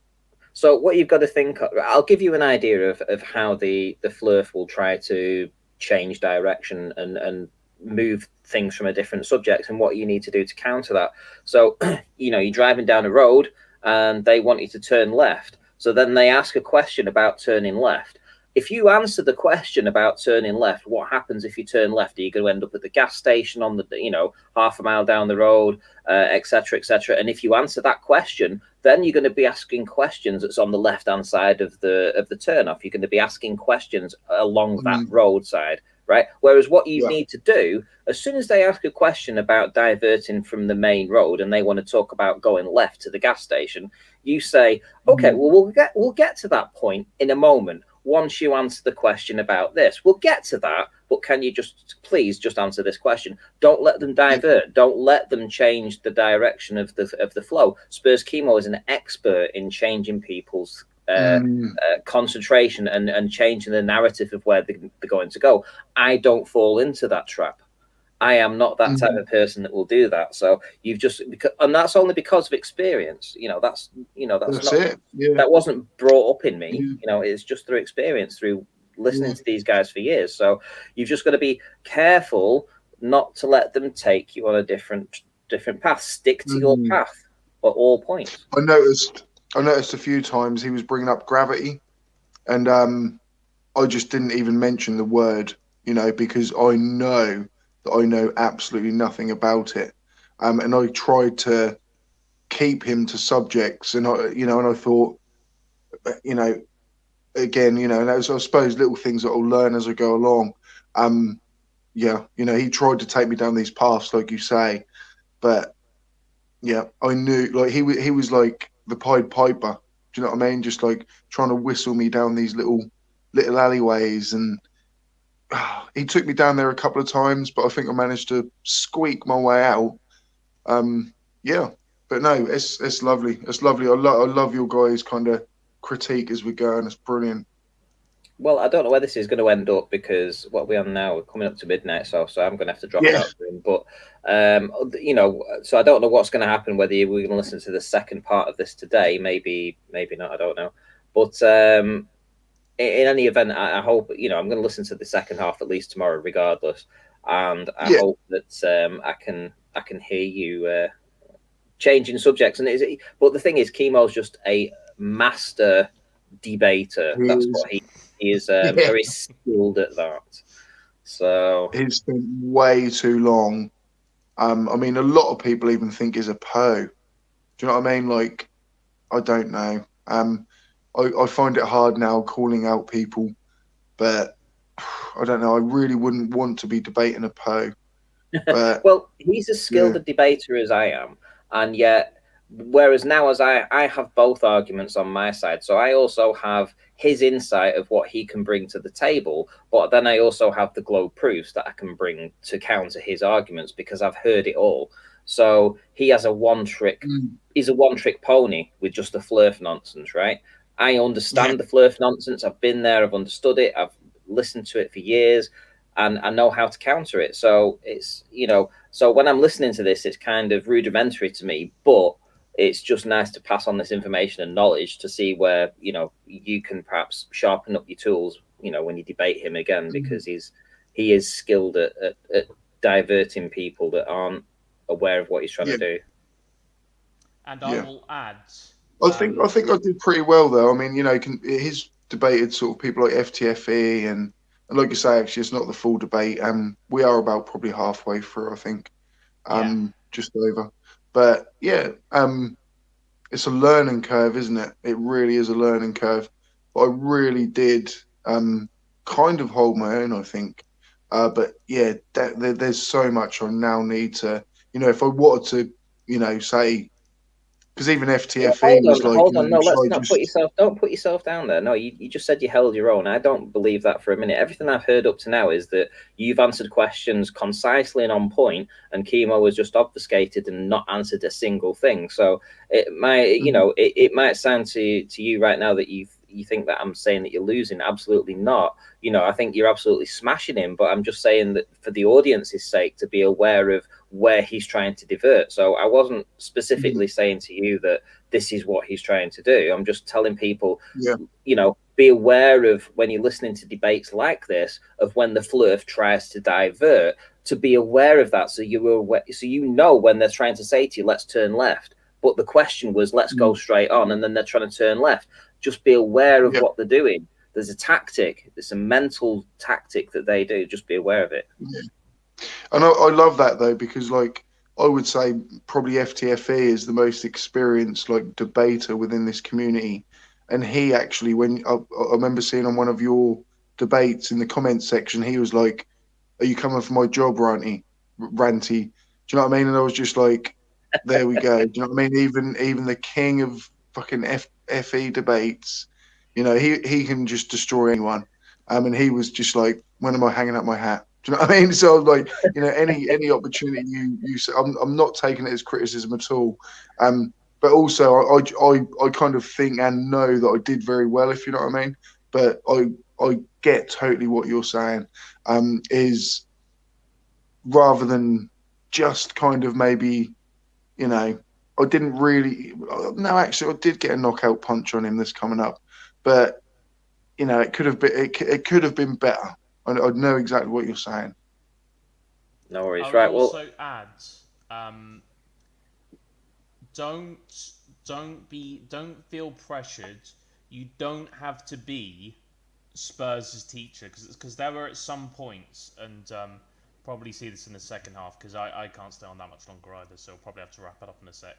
But there were times when I feel like he was asking so many questions of like, how does this work? How does that work? How could I go about doing this? Or you know, things like that, where I thought, well, hold on 1 second here. You know, he is not your science teacher, Spurs. And if I'm quite frankly, if you're asking so many of these questions, you need to go back to school, because this, Yeah, it's you have to think. Well, do you not know? Do you not know these answers yourself? I mean, I thought you were a flat Earth. I thought you've done your research. You know, you must doesn't at even have a least, case to state. yeah, you must at least know what the globe position would be, and often he does so as well. So it's. well, Yeah. it's You know what I it's a mean? tactic, right? Listen, I can see that the debate lasted for an hour and 50 minutes, right? If he's going to spend an hour and 30 minutes of that asking you questions about how you got to a certain position, he's never going to get to the final knockout punches, right? So what he does is he pretends like he's a child. He pretends like you're just teaching him for the very first time about what the globe model does. What you're not what the audience probably doesn't understand is that this guy debates for 8 hours every single day against the hardcore globe earthers in Gem Panda's server, and has been for the past 6 fucking years. This guy has been doing it relentlessly. He knows the globe model inside out. So when he's asking you basic questions about how does this work, how does that He work, knows it better than me. it's just a slow down the debate tactic. It's like, bring it back. The guy, oh, I don't even know how to explain it, because it is so stupid. But you know, an hour and 50-minute debate, and he's asking. I've not got to this point yet, obviously, where he's going to start asking you like baby questions. But I know what the guy's like. How does this happen? How does that happen? And it's so frustrating, because everybody that comes to a debate should be at a certain point. They should know the globe model. They should know the flat Earth model, and they should debate certain points and stick to it. They shouldn't have to resort back to being a baby, right? And this is what Chemo does with his debating. It's why I said to you before in private, you know, this guy is a bit of a, you know, is a slippery, you know, sod to debate, basically. And I told you this before the debate, and this is what he's like. So, you know, you saw this firsthand, and this nonsensical way of just being like a child when he's asking childlike questions. It's not that he doesn't already know the answers. It's just that he wants to hear you say it, so that he can pick apart a single word that you may say that you've not said correctly, because he's heard it a million times. He's read the books. He knows the answers. And if you don't say something perfectly, he will pick up on it. And that's what he's waiting for. So it's just a tactic. Yeah. Here's the, like I say, a master debater.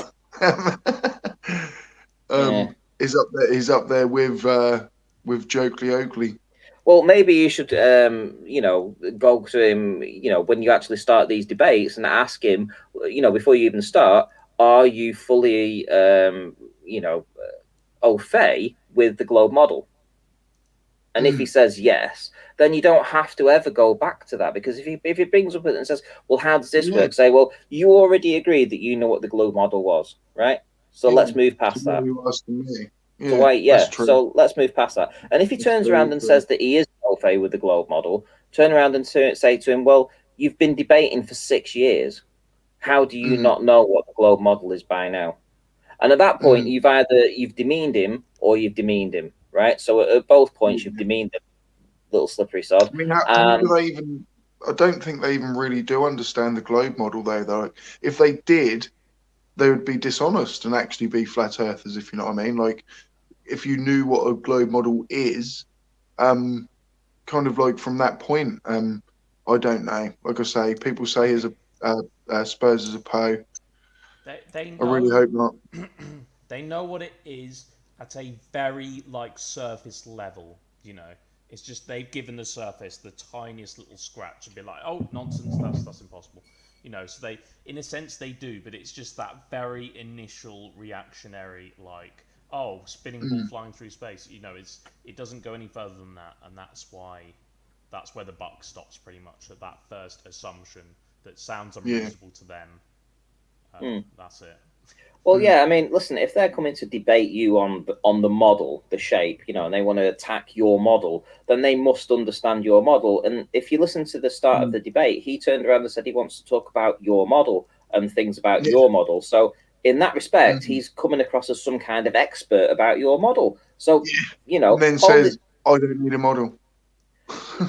well, no. Yeah, it's just ridiculous, isn't it? But then he goes back to being a child about asking about your model. It's like, well, you wanted to talk about the model, so obviously you have a problem with the model, like you know what you're talking, like you know what's wrong with my car, and what you're trying to say, you don't know what's wrong with my car now. You don't know how to change a plug, or you know to put some air in a tire or something like that. You know, so you need to pin him down to the, you know, at the start of the debate, what he knows, how skilled he is already in the globe model. So you need to ask him, if I, you know, before we get into this debate, you know, on a scale of 1 to 10, what would you say your you know, abilities are, or knowledge is at least of the globe model? Get him to actually say what he thinks his knowledge set is of the globe model, and then at any point during the debate, then you can turn around and say, well, you know, if he gives 5 out of 10, you can say, well, the reason you don't understand it is because you only know 5 out of 10. So he's not likely to say 5 out of 10. He might say 10 out of 10. And then when he says 10 out of 10, then you turn around when he says halfway through the debate, well, how does this work? Say, well, you said you knew 10 out of 10. Do you know what I mean? So at every point, you've got him covered. You know, you just need to let them know. Yes, you need to get them to clarify what's what. I think that's a brilliant idea. I will add as well. That's probably why Spurskimo will never debate Ranty. Do you know what I mean? He'll never debate me. No. But then not in like a one-on-one. But you can't have it both ways. That was what Ranty was saying earlier. You can play the ignorance card, or you can play the I know what I'm talking about and you're wrong. Yeah. You can play that card. Yeah. You can't play both. You know? Yeah. So you've got to make that decision. Am I going to go in? Am I going to commit, or am I going to? So I don't know. I'm not proposing, because you can't. Because what they'll try and play the commit, and then when you press them, they'll go back to like, oh well, you know, I don't really know. Non-committal. Yeah. So that's the problem.